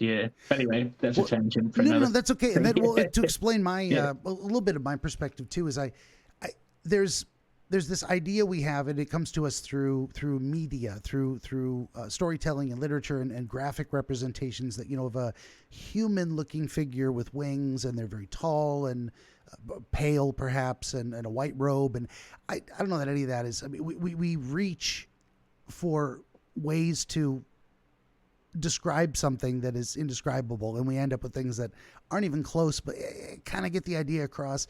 So I've said lately, and I think it's true, that I believe angels and demons are more real than the physical world we can touch with our hands, the desk, the bottle, the cat. Undoubtedly true, Benjamin. Definitely. Yeah. No, I think I'm preaching to the choir on this one too. But what does that mean exactly? It's like the idea of being real is that there are, like, categories are real, like day and night are real. Even if there's a twilight and a dawn, and there's the blending of the two, there's the great gray areas. But if you draw a circle in the sand, and you have a rock in your hand, and you look at the circle, there is no rock in the circle. The rock cannot be in the circle and not in the circle at the same time. And then you take it and you put it in the circle, and now the rock is inside the circle. So there's an inside-outside thing. And those are, inside and outside, are very real. They're and we can see it in the physical world. It's not just a phenomenon of the physical world. So this is another way I describe it too. There are angels and demons that both provide wisdom. And one of them is Uriel, the angel of knowledge or wisdom or understanding. And then there's the demon of in charge of that, and you can learn from them too, and that would be Stolas. These are just the examples. So you've got Uriel and Stolas, or the angel and the demon. You can get information and wisdom and whatnot from both of them, but I think of it as, summoning the spirit of Uriel is going to learn at the feet of a master. Let me do this the easy way. Let me find someone who knows what they're talking about and have them give to me safely and wisely the right information that will be useful and the process less unpleasant. And you got Stolas, and Stolas is more like the school of hard knocks. Oh, you're going to do it that way? You're going to fuck around? Well, you're going to find out, and you're going to learn a lesson, and it's not going to be pleasant. So I think of that as the difference between angels and demons. And we know that the phenomenon of learning new things happens. There's no rock in the circle, and now the rock is in the circle. And that's a very real thing, even if it's a metaphysical thing. And we also know we've made mistakes and learned the hard way. So if you think of these things as experiences, the category of experience exists. And that's how I conceive of angels and demons, is if you welcome. And I think that's why people have that perspective of, I've got an angel and a demon on my shoulder, as what you've just presented just then is. I never thought of that. That's true. Yeah. Example. And the old Tintin comics representation of that was shows that amazingly. If you go back to Hughes' great comics, and they really sort of represent that narrative of what you were bringing forward just then. And to add on, Ben, Uriel actually is just as much a protector as the Archangel Michael. I'm hearing to bring forward just as much as of the arcane knowledge that you were stepping forward with as well. And they are, and she is, because they're both the yin and the yang. When she needs to step forward as a she does. When he needs to step forward as a he does. And then of course.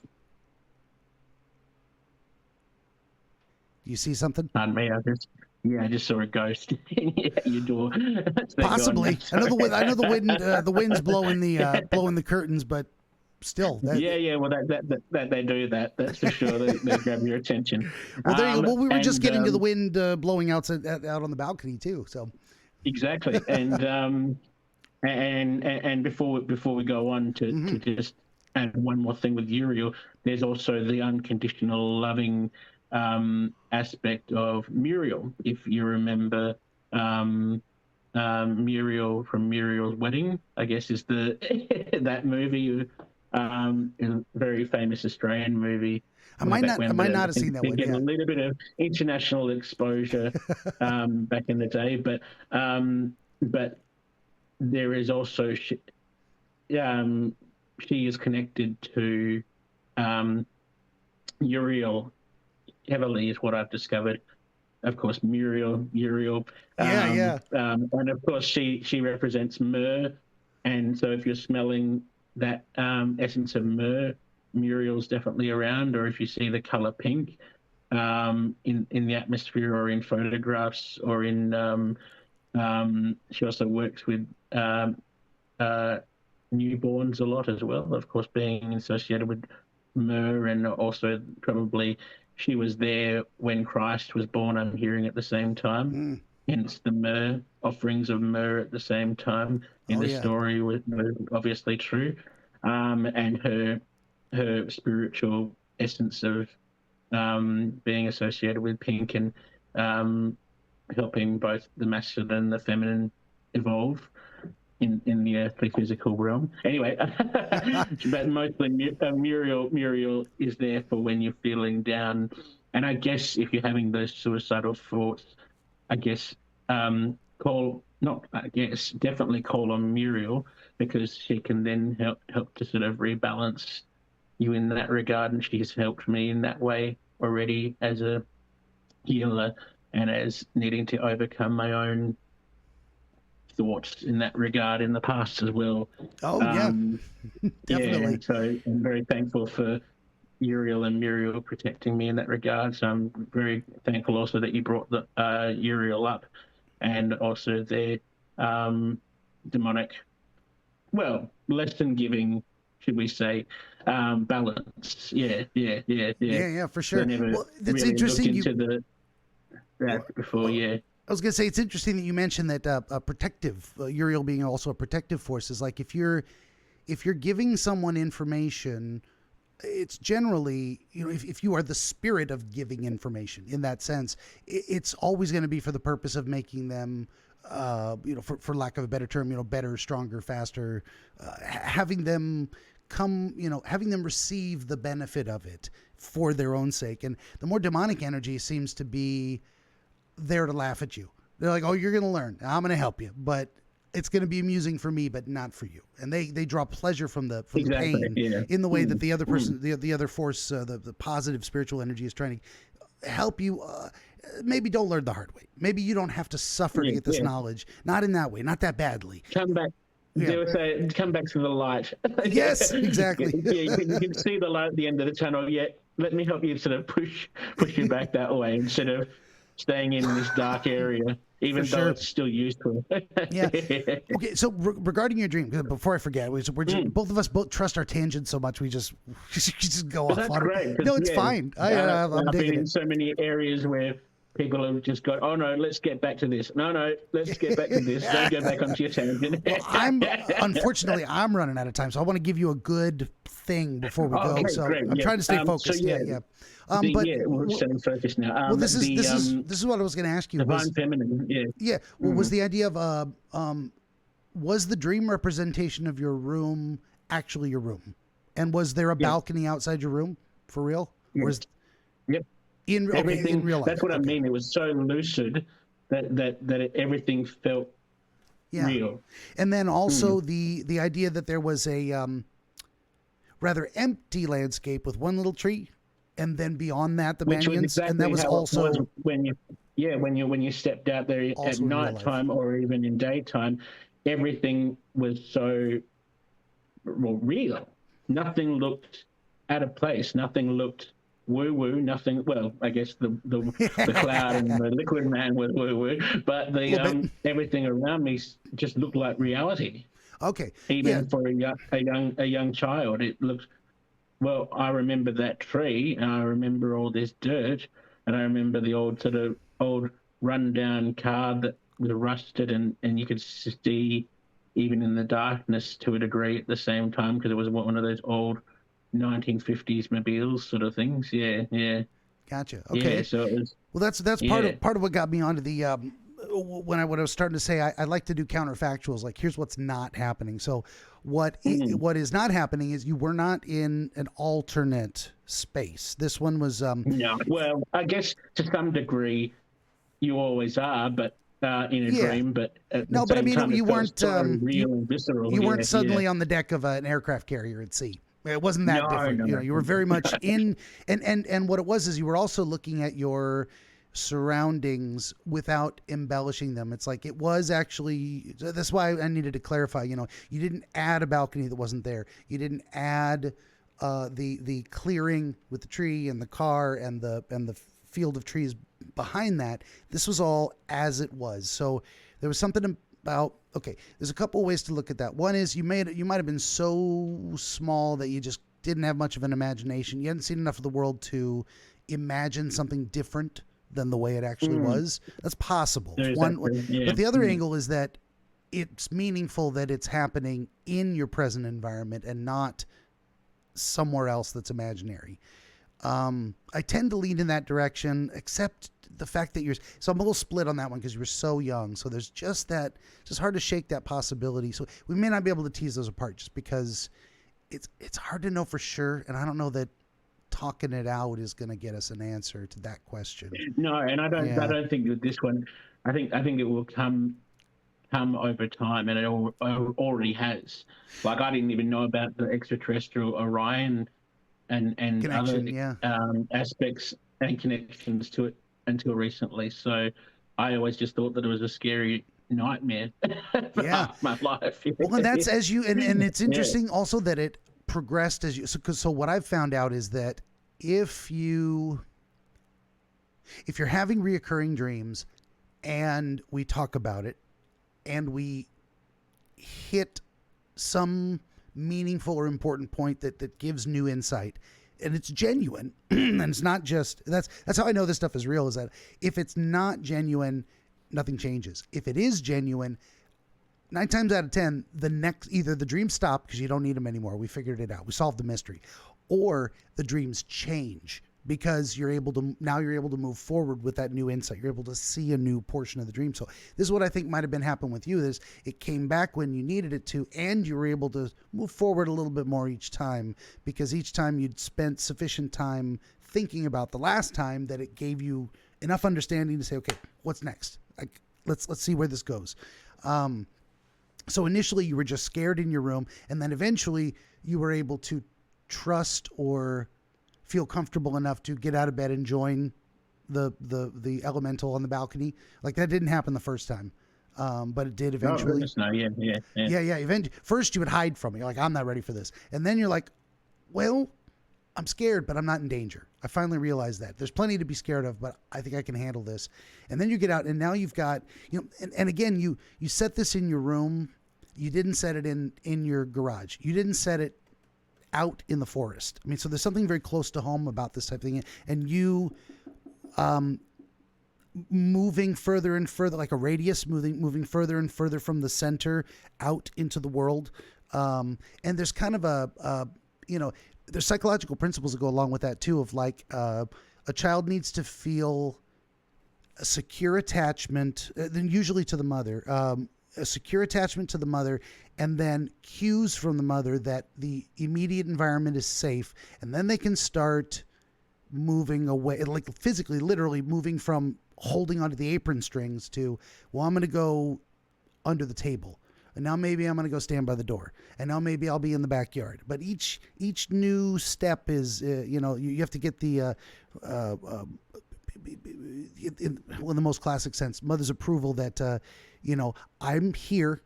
I will be here when you're ready if you need me, but you're also safe to go this far. So go ahead. So there seems to be whoa, I can't just jump down out of nowhere. Hi. She's like, I'm ready to go explore. That's validation right there, then. Wow. Just punctuate that thing. So there seems to be a bit of that too, with it, that your understanding of this situation that you're engaged in this dream expanded over time. So, and then you went out on the balcony, and so the air creature, the face in the clouds, did not come into the room. You had to go out to meet it, and you had to go out to meet it by going to a place where you had this elevated view too, like there's something about being on a balcony where you can look down at the world. You're not in the world, you're above it, looking down, surveying. But then there's this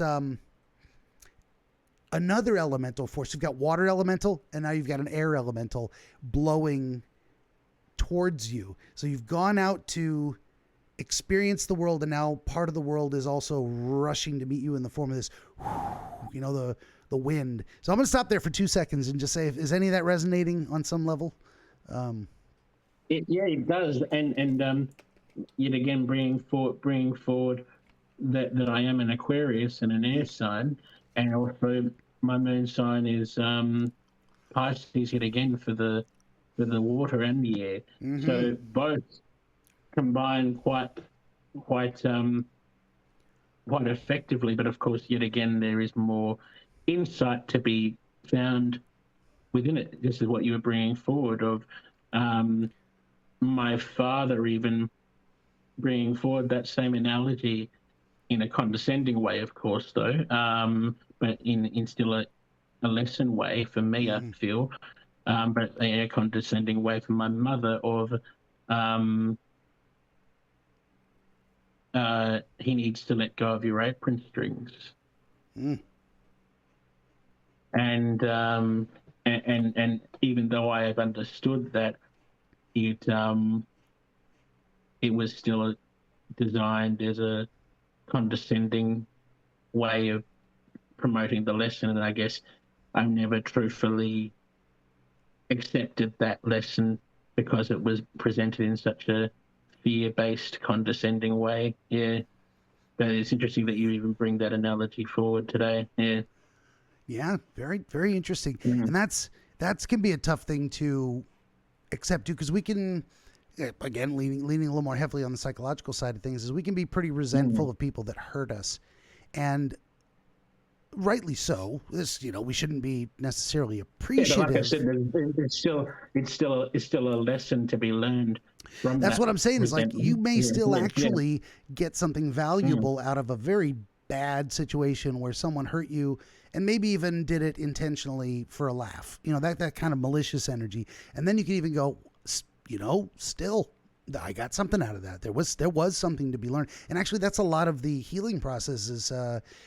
Putting things behind you in a way of saying, well, there's a piece of something I rejected because of the way it was presented to me. It's, let's say someone, there's two ways you can come up and say,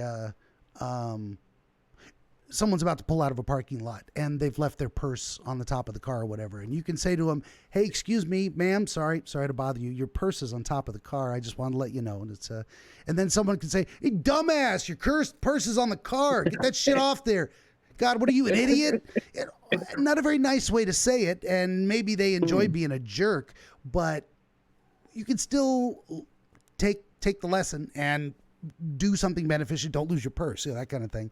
That's just the analogy that came to me. Two different approaches to the same thing. Both work perfectly fine. It's one elicits a different emotion from the other.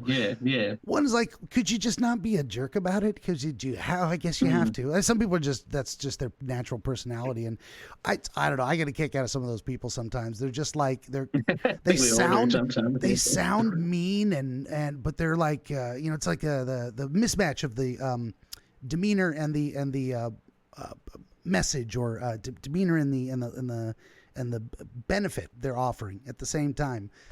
Very, very interesting thing. And to just put one more tidbit, I guess, and bring it full circle to a degree. I'm hearing that it's the same with when archangels do that walk-ins.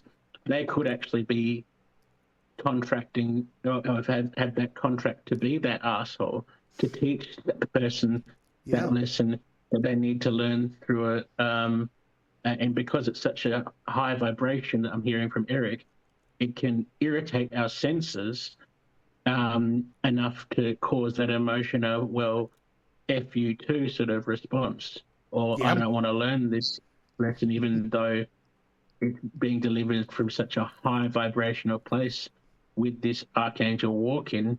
Sometimes that's what's happening. Eric's bringing forward that it can seem demonic, but at the same time, it's actually can actually be coming forward from a very high vibrational place just as much. Even though we as a recipient don't see it as such, we go, "Oh, you're a douche canoe for saying something like that." So I don't want to take your lesson on board, even though it's a very archangel-based spiritual lesson that we just need to work through the emotion of and find the lesson behind it and forgive ourselves for feeling what we need to feel, because we do need to feel it, and then moving forward from that with the lesson learned.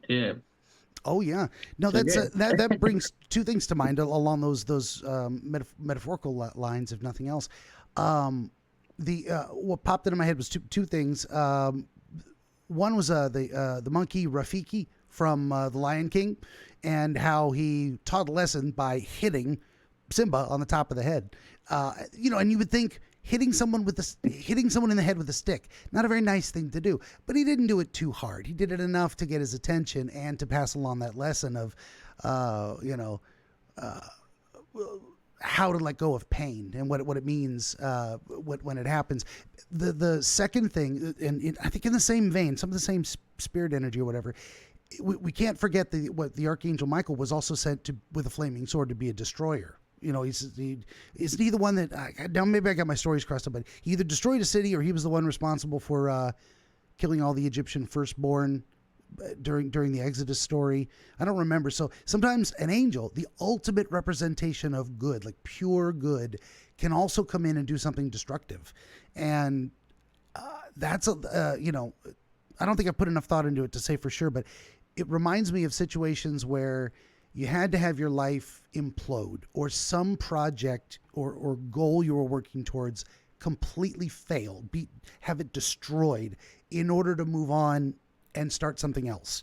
And that destruction can be unexpected and unpleasant and unwanted, but then you look back on it and you go, wow, that was necessary.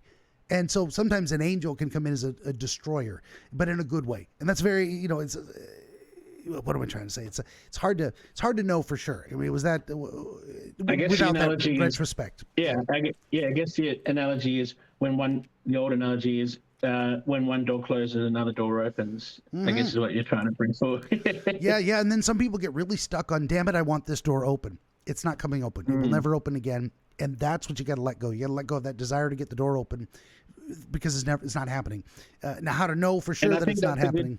Yeah, I think that's a good segue to go into the next dream interpretation of I had to leave a workplace recently of a wellness and um, what do you call it?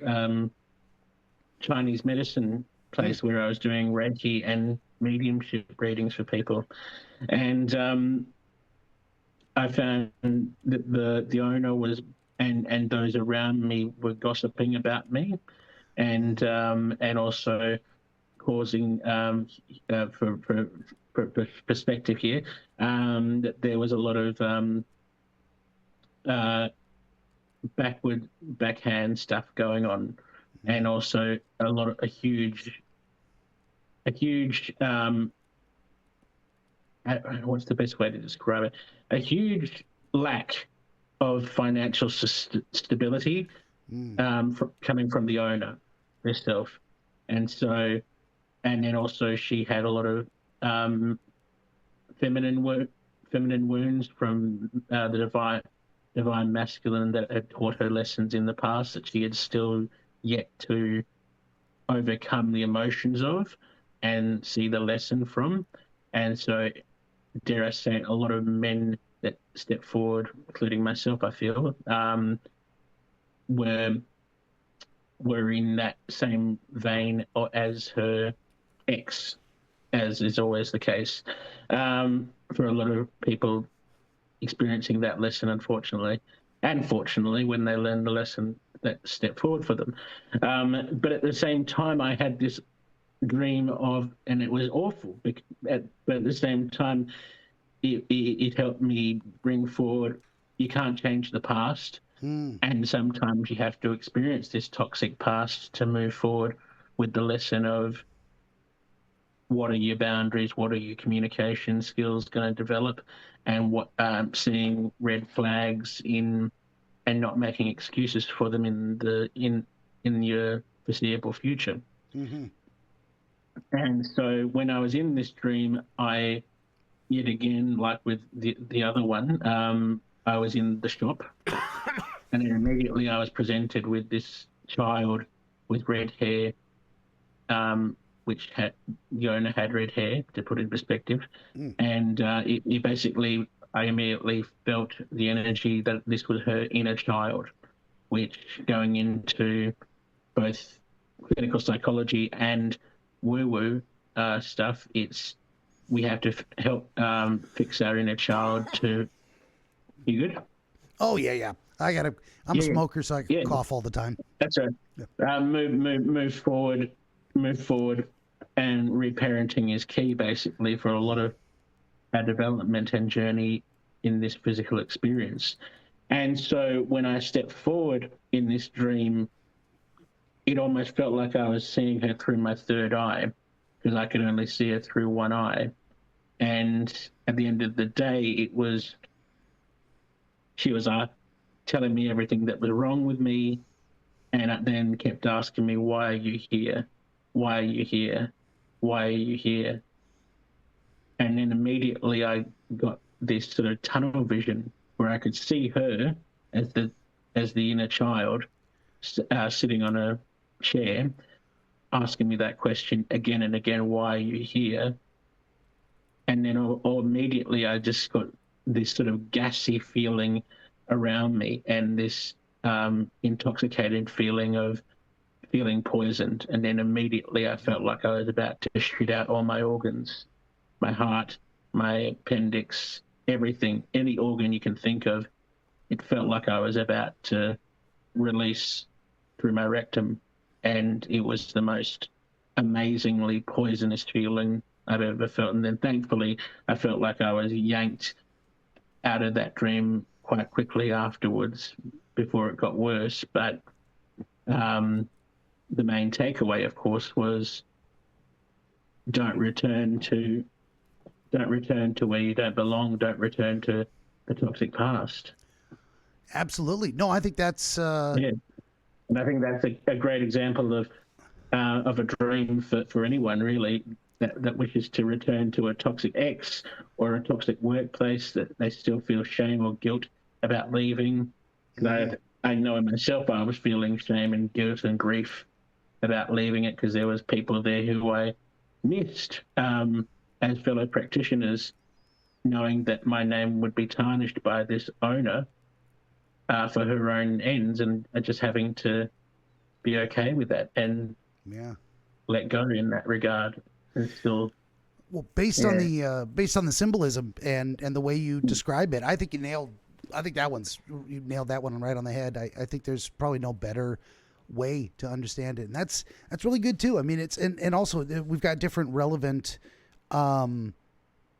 aspects to it. You're in the actual shop, so it's related to that business and the setting you would see her in, and you see her as this child, a wounded child, and that you're seeing her through a spiritual lens, third eye, in a way. You know, the idea of, well, let me see what I'm seeing. I'm able to see through because I can open this third eye and see deeper or more clearly what's going on.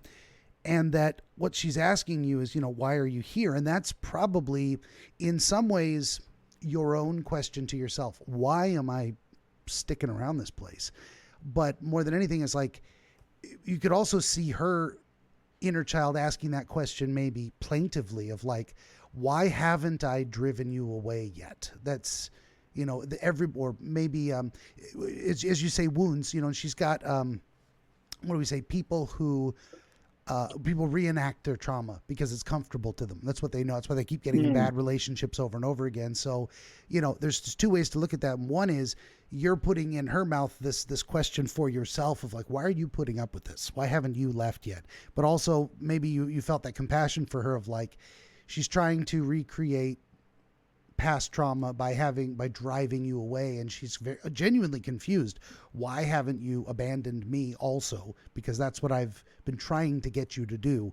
And then, you know, you also have to ask. Then you also have to ask for your own mental health. I mean, you're not obligated to stick around and be abused by someone just because it might help them. Yeah, boundaries and communication right there. Yeah, it's perfectly fine for you to say, I'm not going to sacrifice myself to help this person, especially when it sounds like they're not ready for it anyway. I'm not going to beat my head against that wall. I'm not going to, you know, demand that door open when it should, it's not ready to open, or it's been closed for a reason, that kind of a thing. But that, and the answer. Before you go on, Benjamin, sure. A lot of spiritual contracts involved and stuff that needs to remain a mystery for now. You can plant seeds of change, but you don't always see them through. For sure. Fruition. And if someone's journey is that, you know, during the time that you know them, they're not going to be capable of change, if that's written in the stars, so to speak, you're torturing yourself for nothing. You know, sometimes you got to make your best effort and say, this isn't working. I got to pull the ripcord and move on. And it's too bad. But, you know, what you don't want to do is, of course, torture yourself for nothing. You don't want to stay in a situation that you can't make better. You can only suffer as a part of being a participant. And so if we look at the question, why are you here, as you putting it in the voice of this person, like, you know, explain to me why you haven't given up yet. This is you maybe asking yourself, confronting that, you know, why haven't I done this? And really getting the answer that comes back to you is this intense feeling of being deeply poisoned and about to shit your guts out, literally, in that sense, like I'm about to void my organs. And that's confronting the truth that, you know, as much as you see this person as a wounded child that you would love to help, it's such a toxic situation. You've got to get out of it. And my question to you would be, did the dream help you come to the decision to leave, or this was a dream you had afterwards thinking back on the situation? The latter, but I think my emotions were definitely the catalyst of the dream. Of, as I stated, there were other practitioners who I were feeling grief of having to leave, knowing that they'd be in the same, making the same excuses that I did to compensate for her toxic red flags. Yeah. I have a very what is it? I'm very sympathetic to the idea that you would that And this is where sometimes I run into trouble because, like, is this a dream image that I would interpret this way because that's how I feel, or am I getting inside your head and giving you what's useful to your situation? But so for me personally, I would feel terrible about not trying to help someone, even if I probably should have stopped trying to help a long time ago. And then it would be very hard for me to tear myself away, from other people or for even from a person who's treating me poorly. But I think they could be, I think they would benefit from change. And if I can just tolerate a little bit longer, maybe some positive change will happen. And then sometimes it does, and sometimes it doesn't. And sometimes you got to hit that wall of saying, I've done everything I can. This isn't going to get better, and it isn't good for me. I'm going to, if I continue to ingest this poison, it's going to destroy me in some meaningful way. That, and you're not obligated to do that. You're not obligated to save someone from themselves, especially if they're not ready or incapable or, and I'd say that's a lot different than like being a hero who saves someone from falling off a cliff. If you can grab their hand and pull them up, you don't want to look at that person and go, I could save you and it would cost me nothing, but I just don't feel like it. It's not that it's not that scenario. It's something very, very different. It's like, man, this person does not want to be saved. And you can use the same thing. It's like, okay, what if the person's hanging from the cliff, but they've got their sleeve caught, and what they're trying to do is free the sleeve because they want to fall, and you're trying to pull them up and they're swatting at your hand and trying to pull you off the cliff with them. At that point, you don't have to kill yourself trying to save someone who doesn't want to be saved. So it's okay to pull that ripcord. It's okay. I'm going to save myself at this point. Yeah. What are you going to do? So, I hate to do this. And I think go ahead. I had another analogy and hopefully it comes back to me soon. I think the best takeaway from this that I always have to say to myself is, even though we are having a human experience, there is an afterlife, and we will meet this person in the better version that we had hoped to meet them or know them as in our soul, in our energy form at the end of the day, when we transition, and they then transition with us back to where we can see them as the spirit that we knew that they were, beautiful and balanced and unmanipulative. And dare I say it, using a common terminology these days, less narcissistic in a way. For sure. Yeah. No, there's a lot of personality disorders in the world. There's plenty to spare going around, and I think there's a lot of truth to that. I'm a believer anyway that we do meet people again on the other side, whatever that means, whatever the side is, and whatever the other is, and all that said. And that at some point we get to have that conversation with them where they go, where we finally have the interaction we wish we'd had, or the ability to have on the earthly plane, where they look at you and go, man, I was pretty embarrassing, all that shit I was doing. Sorry about that. And you go, yeah, that wasn't so fun, but I forgive you. Don't worry about it. We finally get to have that kind of meeting where they go, they realize it wasn't right and they're sorry about it. And so I don't think that's one thing that makes it. And I think the major catalyst after this dream for me, and for a lot of same lessons that step forward from this, is forgive myself first and foremost, and then find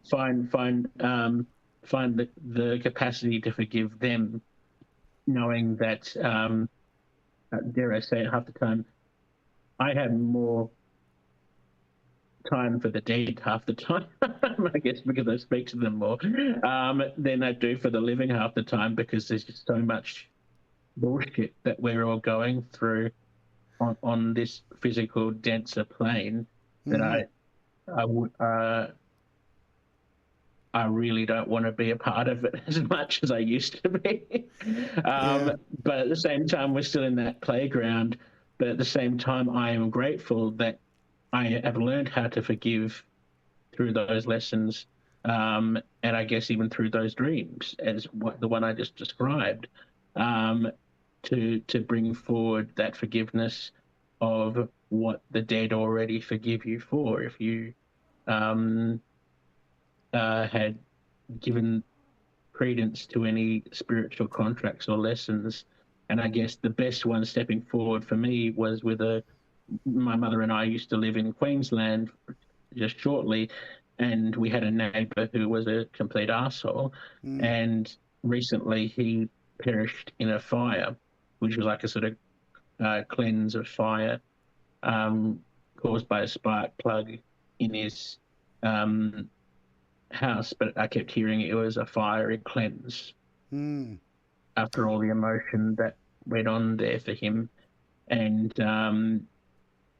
immediately he came to me in spirit and said, "Samuel, you need to forgive yourself for trying to bash my head in that day." Because in the Brisbane heat, it fries your brain a bit. And I went into this fury mode and started just smacking, grabbed him by the neck one day and started to smack around his head. And thankfully my spirit guides said, "Samuel, just scare him, don't kill him." And I'm so thankful that they said that, because I was about ready to one punch kill him. And I think his soul knew that. And thankfully I didn't. But I was in that mindset of fried brain, fuck you sort of momentum, I'm going to kill you right now, sort of monstrous, some may say demonic mentality, because of the shit that he'd pulled leading up to this again and again against myself and my mother. And yeah, I felt this immediate release that I was able to forgive him, because he came to me in spirit and said, "Samuel, it's time to let go. It's time to forgive me for what happened. Because you don't need this grief. You don't need this shame." And that's why I always come back to the form of, sometimes I find it more easier to speak to the dead than I do to the living at the time. Well, it sounds like you and me both are more. I have less and less contact with other human beings as I go on through life. I need a lot of alone time, and this is good. But after I'm done with this and then streaming video game, I'm gonna talk to no one. I'm gonna go nowhere. Some people need to get out of the house and go talk to people. I'm like, I need to talk to no one for 24 hours. Let's go.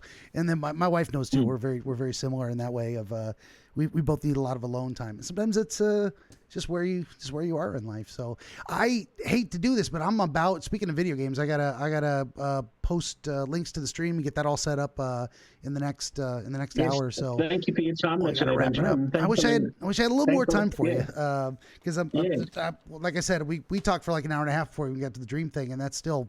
It's all fascinating. There's always more to say, but okay, we'll go ahead and wrap it up. Then I will tell all of you out there in the audience, this has been our friend Samuel Thomas-Holland out of Brighton, Australia, and he is a Reiki master practitioner, psychic medium, and forensic medium, as well as a fellow dream interpreter. You can see we've arrived at some similar conclusions based on the imagery, and I fully endorse what he was able to figure out on his own. It just makes perfect sense, and I think a lot of you can do the same thing too. If you another powerful thing, Samuel, you said that was writing things down is very important too. So Exactly. if you write down your dreams, it can journaling and meditating. It can make it a lot easier to organize your thoughts. What am I trying to say? Well, let me try and write it out as a sentence and see if I can figure it out, put it into words. Very, very important stuff.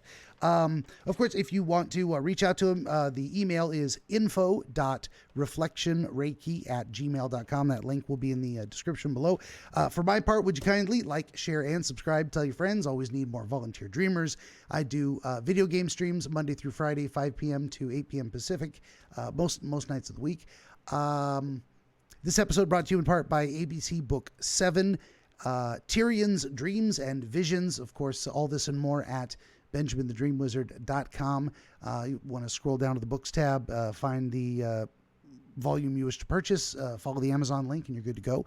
And lastly, if you'd head on over to BenjaminTheDreamWizard.locals.com, that's where I'm setting up a well, it's already there. It's a community attached to my Rumble account, free to join.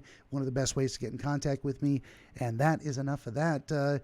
Samuel, good talk. I appreciate having your time today. Thank you very much for having me. All righty. And everybody out there. Next time, everyone, thank you. Yes. Everybody out there, thank you for listening. We'll see you next time.